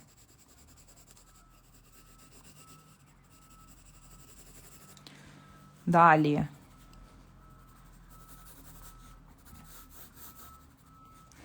Здесь у нас что? У нас вся эта сторона в тени, да? Вся в тени.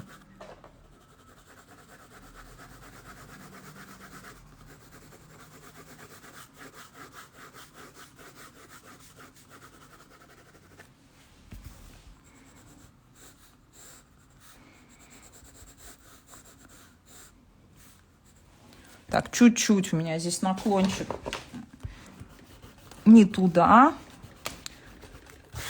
Все, бывает, ошибаются. Посильнее чуть-чуть будет.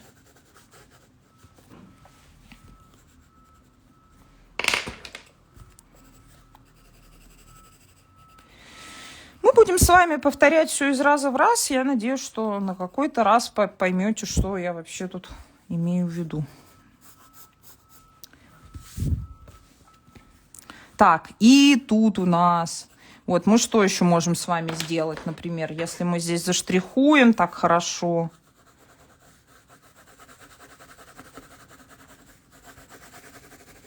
Даже где-нибудь разотрем.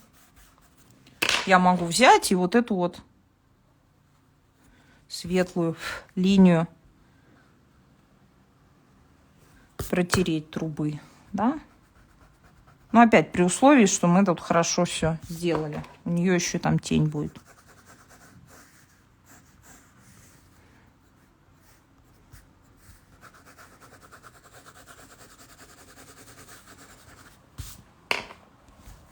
Так, и поехали, да? Я просто показываю, что... Далее у нас тут какие окна. Самая тень где? Вот здесь, в глубинах, вверху, всегда, да? Все, сразу у нас видно, что окно. Далее, следующее. Все мы заштрихуем сначала, да, все, потому что оно все достаточно темное. А здесь нету. Вот здесь есть это, как ее? Фрамуга. А тут вот нету. Тут целиком темное. Видите, что они разные? Разные.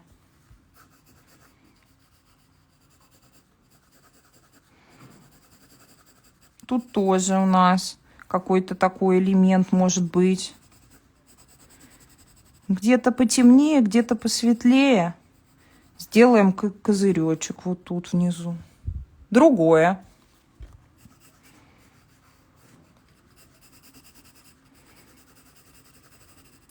И так далее, и так далее.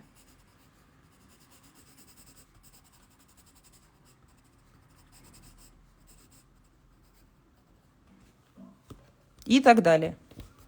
Тоже подписали там. И все. Вот у вас пятиэтажечка.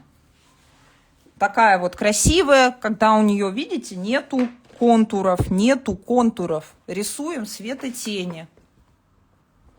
Берем любую. Так что у нас ДЗ это вот таких, я не знаю, уголка несколько, да, тоже, чтобы у нас было куча окон. Ну, давайте разных, 2-3 обычные здания. Мы их назовем. Вот я здесь рисовала улицу, да, вот здесь вот сталинский ампир, а если вот с этой стороны я нарисую что-то такое без крыши, с уголком, еще вот обязательно с такими, ну, кое-где, да, высвечивающимися балкончиками друг под другом. Еще там бывают такие, да?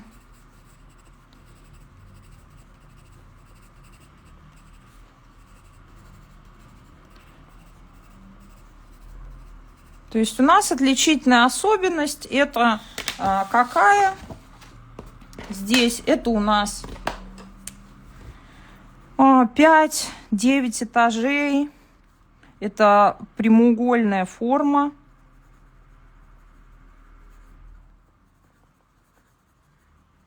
Повторяющиеся окна и балконы. Причем окна более такого пропорционального типа, не вытянутые. Близкие к квадратным, то есть такие немножко, ну не так сильно, да, не так сильно, как у барокко, не так сильно, как у классицизма, то есть такие более прямоугольные. И вот видите, если я даже просто в своем скетче намекнула, да, на то, что у меня здесь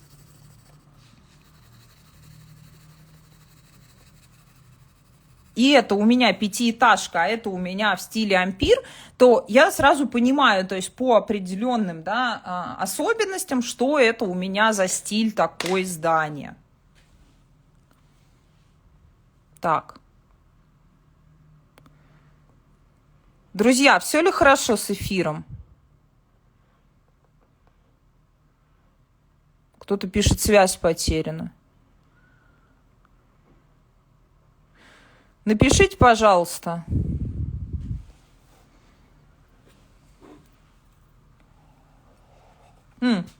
Отлично, спасибо.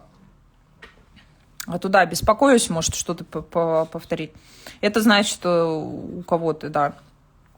Отлично, все хорошо слышно и видно. Супер, супер, друзья, спасибо. Вот, то есть, видите, сейчас мы уже с вами перейдем к завершающему, наверное, этапу. Безусловно, это очень важный урок сейчас, третий, да, то есть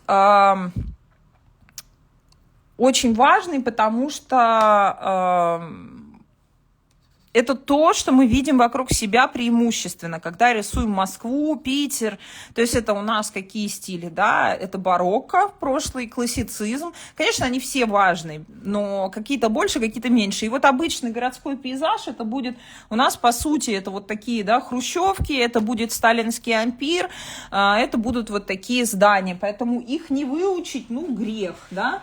И чтобы было понятно, именно они все вот у нас становятся, да, какими-то героями пейзажа, именно их форма. Нам становится понятно, что это. Именно окна, да, выполненные по-разному, дают нам понимание, что это нормальное здание, а не вырубка из, не знаю, из картона, да. Вот, и как раз мы с вами подошли, я хочу поиграть в такую угадайку, ну вот... по стилям. Вы можете предполагать в процессе, можете мне писать, как раз, чтобы понять, какие у нас здесь стили присутствуют, и мы их немножко разберем. Вообще, для понимания стиля нам необходимо знать и время постройки обязательно, и для того, чтобы понимать, ну, что это, да. Вот Государственный музей изобразительных искусств имени Александра Сергеевича Пушкина. По всем признакам, как бы, можно сказать, что это классицизм. Но тут присутствуют элементы вот таких, да, крыши, вот более утрированного ордера. И это является неоклассицизмом. Вообще все, что с приставкой «нео», ну, вы не всегда можете определить сразу. Лучше про это здание конкретно читать. То есть предположить, что это классицизм, не будет ошибкой. Вот. Но действительно вот это неоготика, неоклассицизм, как правило, чуть-чуть больше утрирования тех же самых элементов, которые присутствуют, но как бы признак стиля есть. Далее. О, Михаил Соловьев, привет, очень рада. Так, далее, ну, например, у нас ЦУМ, да, тоже у нас здание, вроде как мы этот стиль с вами не разбирали, можете тоже погадать, какой это, ну, для себя предположите, и я дам правильный ответ, естественно. Вот, мы его не разбирали, он будет присутствовать на следующем, через 2 урока, когда мы будем Европу разбирать. Здесь есть классический элемент этого стиля, это роза, это готика, но, соответственно, стиль это неоготика, потому что по времени постройки это не является как бы классической готикой, и по стилистике это неоготика. Вообще встречается, это вот тоже у нас неоготика, в Подмосковье находится. Также отдельно хотелось бы сказать про здание, да, в дереве. Это деревянный модерн. Вот, деревянный модерн, он присутствует в России, и это как бы такой... Я рекомендую вам почитать про деревянный модерн, ну, посмотреть про город Кимры. Там много деревянных построек в стиле модерн. Вот, и это прям отдельно очень интересно, они как бы специфические вообще. И вот элементы модерна, как мы сразу видим, да, то есть у нас опять, у нас бирюзово-зеленый стиль, да, такие какие-то элементы изогнутые, опять у нас есть купола, даже вот на обычном здании, да, в 2 этажа, и у нас есть... более такие скругленные большие окна, да, то есть он присутствует даже здесь, вот эти вот отсылки к стилю в деревянном модерне. Так, Аня Катаян, привет. Значит, какие еще? Сейчас, подвис у меня компьютер. Так, сейчас буду вам. Не хочет дальше показывать. Но мы от него добьемся, ничего, наверное.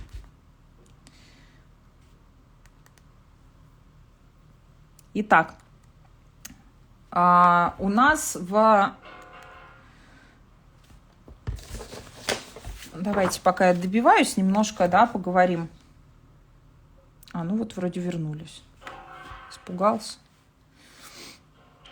Значит, есть такие стили, когда у нас присутствует много стилей, да, много разных стилей в одном. Собственно, много разных стилей в одном – это эклектика. Поэтому... мы сейчас к этому постепенно, да, это вот как раз касательно неоклассицизма, неоготики. Хотела вам показать вот этот еще деревянный модерн. Это Самара. Это так называемый дом с рогаликом по улице Арцебушевская, 73. Я его рисовала. И как раз хочу... Ну вот, не тот альбом.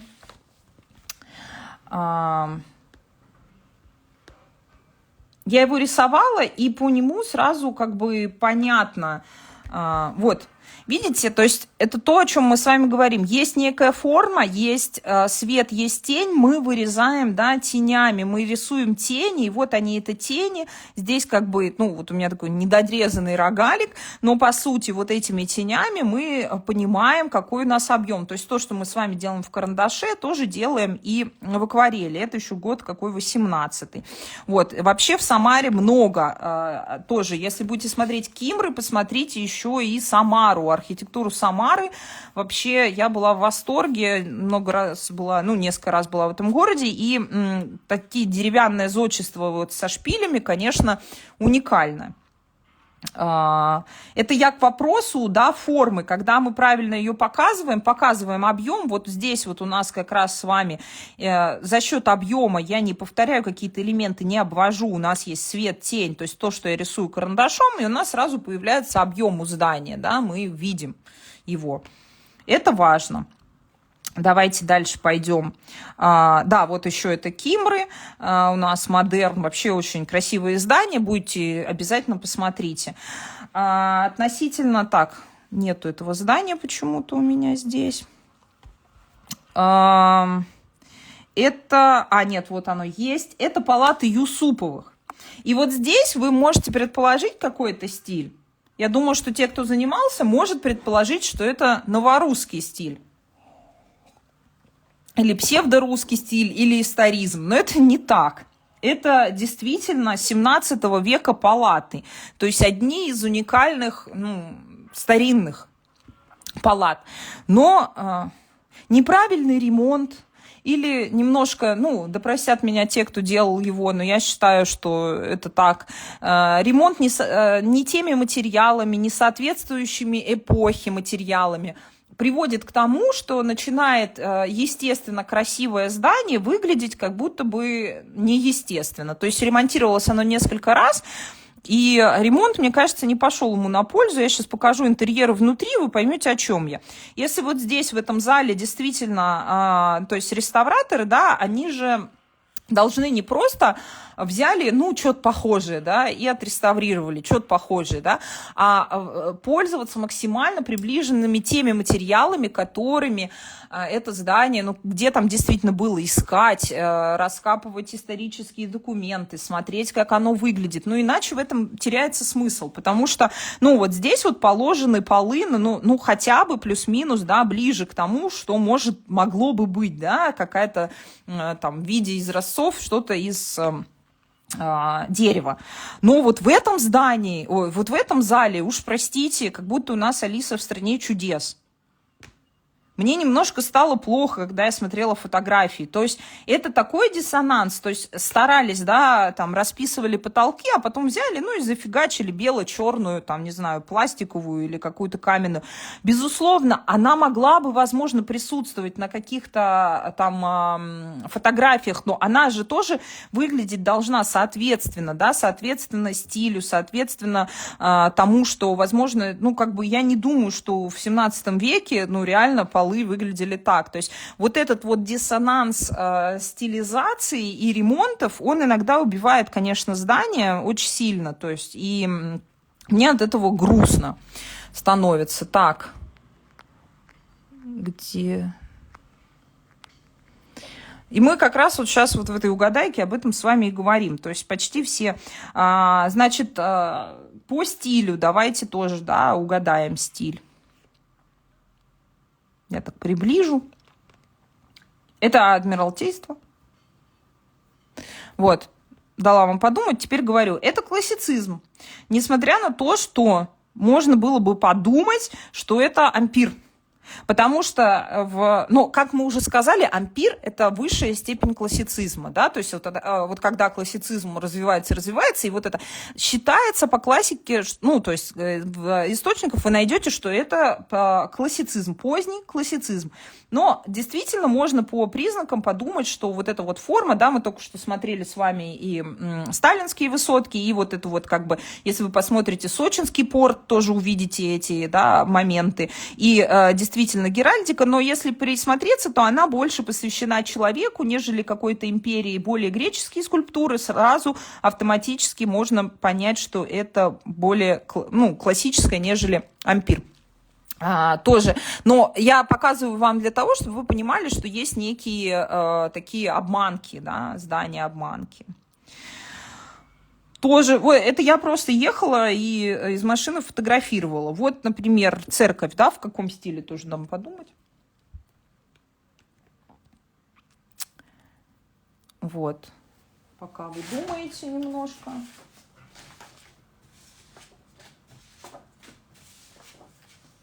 Так. Да, это у нас барокко. Почему? Потому что у нас есть валюты разные. Вот такие вот, да, закругленные. У нас купола определенной формы, вы уже можете отличать, да. У нас вот такая вот ближе вообще барочных церквей или церквей того периода, да, это барокко, это вот как раз периода Петровского барокко. Вообще в Москве тоже много. Вот, они с более вот такими выдающимися как раз куполами. Я уже говорила в первом уроке о том, что если такие купола нарисовать на классической церкви, в более классическом древнерусском стиле, то будет странно. Это все-таки, опять же, к барокко. Поэтому я говорю, диссонанс каких-то стилевых элементов, он и выглядит неестественно. То есть мы здесь видим вот такие вот скругления, да, вот такие более круглые формы именно на самом здании, на куполах, и вот уже здесь это видно. Значит, так, сейчас давайте вот сюда сначала сходим. Значит, Царицыно, да, тоже можете подумать. Царицыно перестраивалась, соответственно, это тоже как бы некое собрание сочинений. Ну, опять, вот я говорю, те, кто знает, те, кто копается, да, для тех, кто не знает, такие, о, круто, вообще европейский стиль. На самом деле так, сделано оно неплохо, потому что действительно сделано хорошо, в отличие от многих других каких-то новоделов. Вот. Это, ну, неоготика, да, то есть здесь присутствуют готические стили, мы еще к готике вернемся. Вот, также здесь есть классицизм, то есть здесь вот и неоготика, классицизм и историзм, то есть здесь намешано, по сути, это эклектика. То есть, когда уже больше 2-3 стилей, то здесь немножко оно эклектичное. Да, оно придерживается одного какого-то стиля больше, но вот будьте внимательны. И вообще лучше читать про какое-то здание. Вот здесь тоже хорошо видно, что и классицизм присутствует. Так, это здание у нас тоже одно из самых известных. Это особняк Зинаиды Морозовой. Я думаю, что все его в Москве знают. Вообще вот с этой части оно похоже такой на пряничный домик. Это тоже какой стиль? Неоготика. Здесь вот хорошо это видно, но можно подумать, что это модерн отчасти, то есть может есть такие, да, то есть оно немножко тоже эклектичное, есть соединение, но вот эти вот элементы, все, это, конечно, готика. Просто со стороны первый раз, если не разглядывать элементы, то можно подумать по большому окну, тут по каким-то, но нету вот этих вот плавных элементов, они не скругленные, а более вот такие куполообразные и более жесткая форма здесь самого здания, особенно вот эти вот элементы характерны для готики. И это такая переосмысленная готика, и, естественно, здесь внутри вот тоже очень хорошо видно по интерьерам, вообще великолепно здание. Вот. И вот я, да, хочу вернуться еще. Чем же плохие современные эклектичные здания? Чем они, собственно, ну, к чему это все приводит? Вот ехала я тут недавно, вот, на Павелецкой площади 2, и вижу вот такое здание. И вроде бы могла подумать бы я, что это стиль ампир, да? По каким моментам, да? По моментам, которые мы здесь с вами уже просмотрели. Как раз сейчас.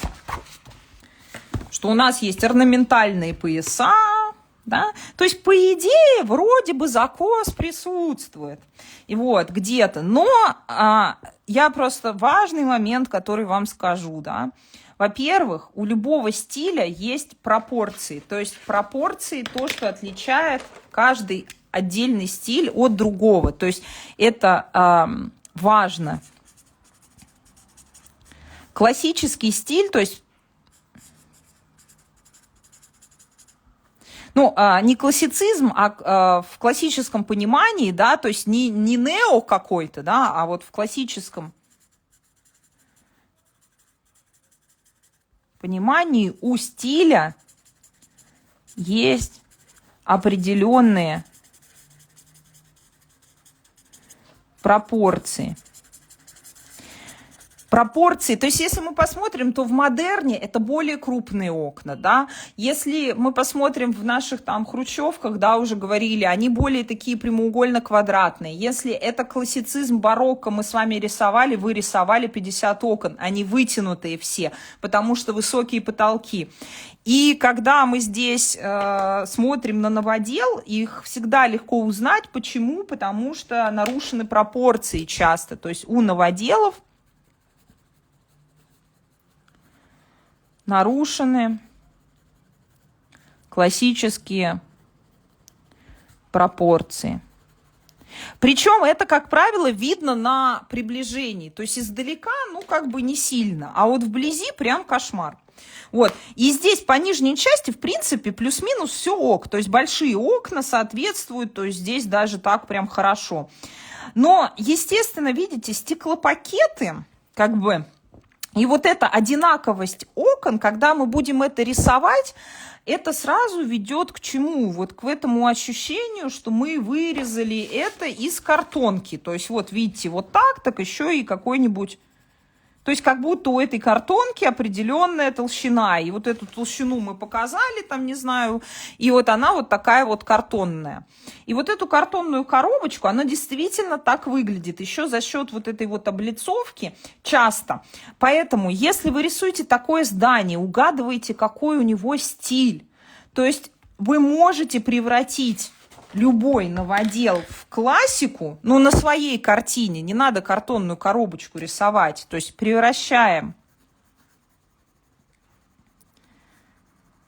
новодел в классику на своей работе за счет, ну, собственно, правильных элементов, пропорций, ну и окон, как правило. Я не шучу, именно они решают очень сильно, как глаза здания, понимаете, как это, весь смысл в глазах. Если у вас вот такие глазки, ну, как бы, то вы игрушка, понимаете, у живого человека глаза не такие, да, и вот здесь тоже, когда вот мы рисуем вот такие окна, вот я прям вижу, летят сердечки, спасибо, друзья, очень ценно, вот, то у нас сразу, понимаете, игрушка такая какая-то вырезанная. А вживую, ну, то есть мы видим, вот смотрите, вот здание, ну, я думаю, что вы понимаете. И вот мы с вами какой-то, да, то есть... сталинский ампир смотрим. Ну, оно гораздо краше и естественнее. Ну, я бы, конечно, кондиционеры поудобрала все, но суть вы понимаете. То есть окна похожи на окна, окна имеют пропорцию, определенные размеры, то есть все. Здесь, конечно, я понимаю, что многие не отталкиваются от этого. Ну, то есть похоже и похоже, стилистика и стилистика. Но тут, как говорится, дело не только в этих окнах. Посмотрите внимательно, насколько упрощены все декоративные элементы. Ого, это будет не просто самим исправить ошибки. Если вы делали все со мной, то, что знаете, то вы знаете, что вот эти декоративные элементы и все наши, да, вот что я вот здесь рисовала, то есть они все имеют какую-то неровную форму. Окна у нас все имеют, то есть, ну, если вы, смотрите, давайте так, если вы рисовали и нарисовали 15 зданий в стиле ампир, то вам нарисовать вот это в стиле ампир не составит труда. Если вы не рисовали, конечно, будет трудно, но, к сожалению, вам информацию, кроме вас самих, никто не закрепит в голове. А то, что будет трудно, я говорила сразу. Значит, видите, насколько упрощены вот эти элементы? Просто, ну вот вообще не заморачивались. Но это же дорого делать какие-то эти. Да кому нужны? Издалека, в принципе, типа ок. Опять сравним, да? Сравним с каким-нибудь просто зданием жилым, не торговым центром. Вы видите, какие элементы? Как все. То есть каждый элемент наших козырьков, да, наших орнаментальных, да, они все имеют сложную структуру. То есть что у нас? У новоделов нарушены классические пропорции, давайте так, и упрощены элементы. Ну, потому что это же надо делать все. И сразу будет понятно, что, ну, смотрите, опа, а это прям картонная коробочка. И если вот здесь, может, наверху что-то там старались сделать, но они, опять же, пропорционально слишком крупные. То есть нарушены пропорции, они обычно крупные, слишком. Ну, то есть, чтобы было видно, что какие-то элементы есть, ну, издалека, вблизи, конечно. То есть, если мы вблизи опять посмотрим там любой вот этот вот, даже здесь мы посмотрим какие-то элементы, которые присутствуют, маленькие. То есть здесь на козырьке даже, ну, тут просто плохого качества, там много-много линий. То есть даже не у такого сложного здания, ну, давайте вот у этого. То есть посмотрите, там не одна линия, а раз, два, три, четыре, пять, даже если там нету вот таких декоративных элементов. То есть даже на простом вот таком тын-тын-тын, они такие малюсенькие. Смотрите, какие все эстетические это. Ну и опять мы такие откроем, такие пум-бум, пум-бум. Понятно, да? Вот, и, ну, когда мы на него смотрим вообще вот так, то есть тут еще и, смотрите, и розу готическую зафигачили, то есть эклектика вообще прям чистая. То есть это, может быть, были часы, но роза, ну, в общем, у меня много вопросов. То есть, естественно, сразу прям видно. И если нижняя часть, когда мы едем, она, в принципе, ок, то вот это, конечно, ну, вопрос. Ну, то есть вы понимаете, да, что значит, то есть когда у нас новое здание и такое. Мы сейчас опять вернемся к моему любимому, этому Диву острову, простите его. Ой, у меня много вопросов к этому зданию. Значит, давайте тоже посмотрим. Здание выглядит как карточный домик. Почему? Потому что нарушены классические пропорции. Мы опять к нему вернемся, там, готический, романский стиль, когда будем смотреть. Но посмотрите на окна опять. Здесь окна вообще разной стилистики. Ну, вот такое окно, оно разве бывает? То есть, ну, вообще, вот вы видели, чтобы такое окно жило вместе с таким, с таким, с таким. То есть, это полная эклектика. Но даже если представить, я понимаю, что внутри это торговый центр, и он весь обнесенный. Это фальш-окна.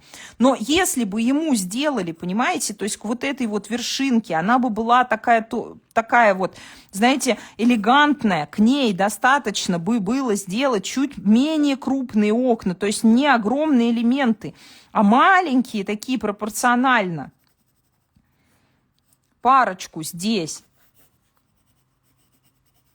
Здесь у нас появились бы элементы, возможно, был бы какой-то дополнительный орнаментальный пояс вот здесь.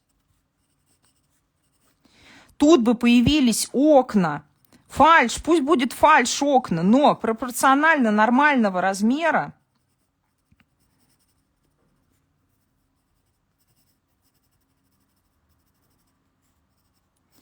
Это здание вполне бы сошло за европейское. Я хочу, главное, чтобы у вас развивался вкус, и вы видели бы разницу. Это важно. Ирина, все, я плачу. Да. То есть, опять, мы видим, решили, как будто денег хватило только на 5 окон. Сказали, будет 5 окон, раскидайте, где придется. То есть, как бы, это не относится вообще ни к какому стилю. Это, точнее, относится к стилю модерн. Где мы вот это видели? В модерновом здании. А я даже расскажу, где, да. Если кто-то смотрел внимательно, сразу почти найдет. Вот здесь. То есть, у нас такого стиля балконы, где? В модерне. Ага. То есть у нас опять вот такого тоже стиля, опять модерн. Это тоже вроде как модерн. Это у нас такая готика. Потом, мы когда изучали с вами купола, мы что поняли? Что купол не бывает шире, чем стены. Что здесь неправильно? Шапка. Шапка шире, чем стена. Такого не бывает в нормальной классической постройке, да? То есть это шапка, надетая прямо на здание. Вот. То есть пропорции окон, неестественные форма окон, не соответствующие стилю. То есть про то, что вообще не по центру находится, то есть вроде бы симметричная конструкция, я буду вообще молчать, и про облицовку. Я здесь даже не про это, да. То есть вот еще здесь вроде как орнаментальные пояса присутствуют, и входная группа, еще кто-то это, но они должны присутствовать и тут тогда, как бы, если бы это отсылка к такому ампиру, да, и у него более естественно, более маленькие. Никто, смотрите, вот это неестественное, это гриб. Понимаете, естественно, шпиль, он всегда уже, чем то основание, на котором он стоит. Это шпиль у здания, да, это гриб. Это гриб, это шпиль. Вот. Поэтому это плохо, это хорошо. Ну, то есть вот здесь как бы относительно пропорций. Архитекторы жгут. Я не знаю, понимаете, я не буду сейчас как бы... Ну, то есть я думаю, что вы можете посмотреть там еще у Варламова по поводу архитектуры этого здания. Ну, то есть там много, знаете ли. Но я просто вам хочу объяснить с точки зрения, что вы уже достаточно со мной изучили, чтобы понимать разницу, да? Разницу, что плохо, что хорошо. И как бы, если это эклектика, понимаете, если это даже новодел, вот, он должен соответствовать стилистике. И вот здесь, посмотрите, какие маленькие элементы, как внутри все проработано. Они сделаны, они соответствуют пропорциям, поэтому мы этому верим. Здание выглядит стильно и хорошо. опять, да, ну, вот как бы, понимаете, это же тоже все к этому. И вот картонный домик, так на рисунке, на нашем рисунке, все будет выглядеть как картонный домик, если мы не берем стилистические особенности и пропорции стиля. То есть как раз размеры большие, маленькие, а это нарабатывается пропорции только лишь вот этой вот проработкой и рисованием 50, 100, 250 окон. Вот. На сегодня я сейчас закончила. Давайте я переключусь на себя. Вот. Давайте, можно задавать мне какие-то вопросы. Пока 5-10 минуточек. Да.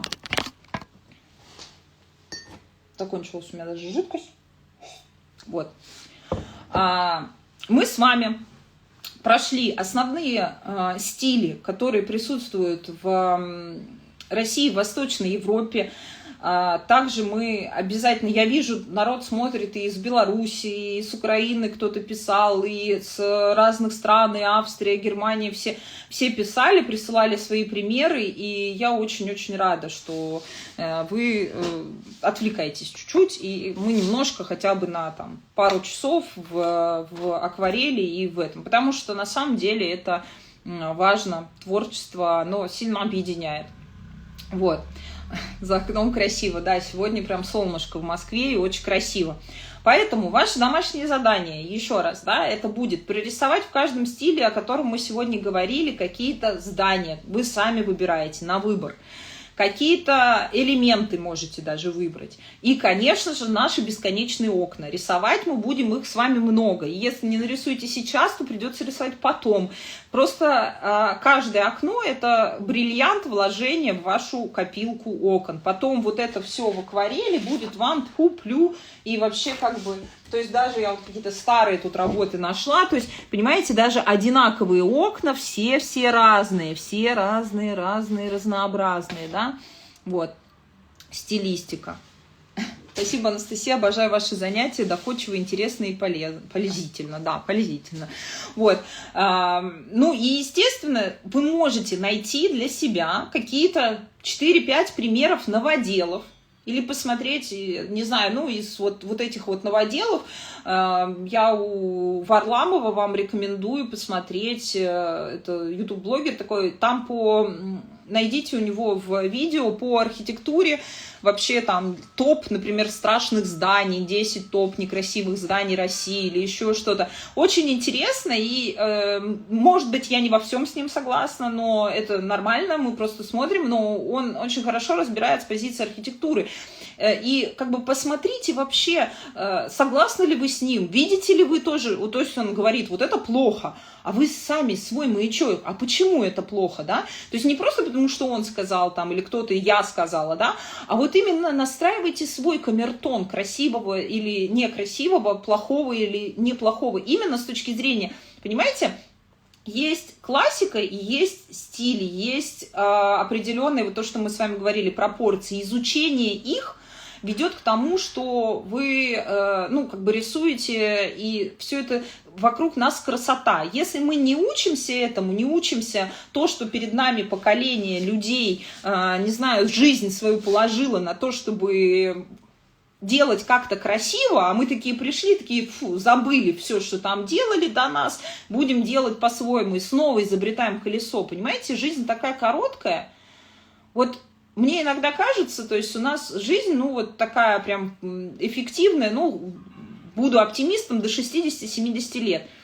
И представляете, каждый человек, он как будто бы делает и что-то в течение своей жизни вкладывает какую-то, ну, не знаю, какую-то вот, не знаю, камешек на построение чего-то красивого в этом мире, ну, вообще всего. Ну, понятно, разные бывают истории, ну, здесь проследите мою мысль.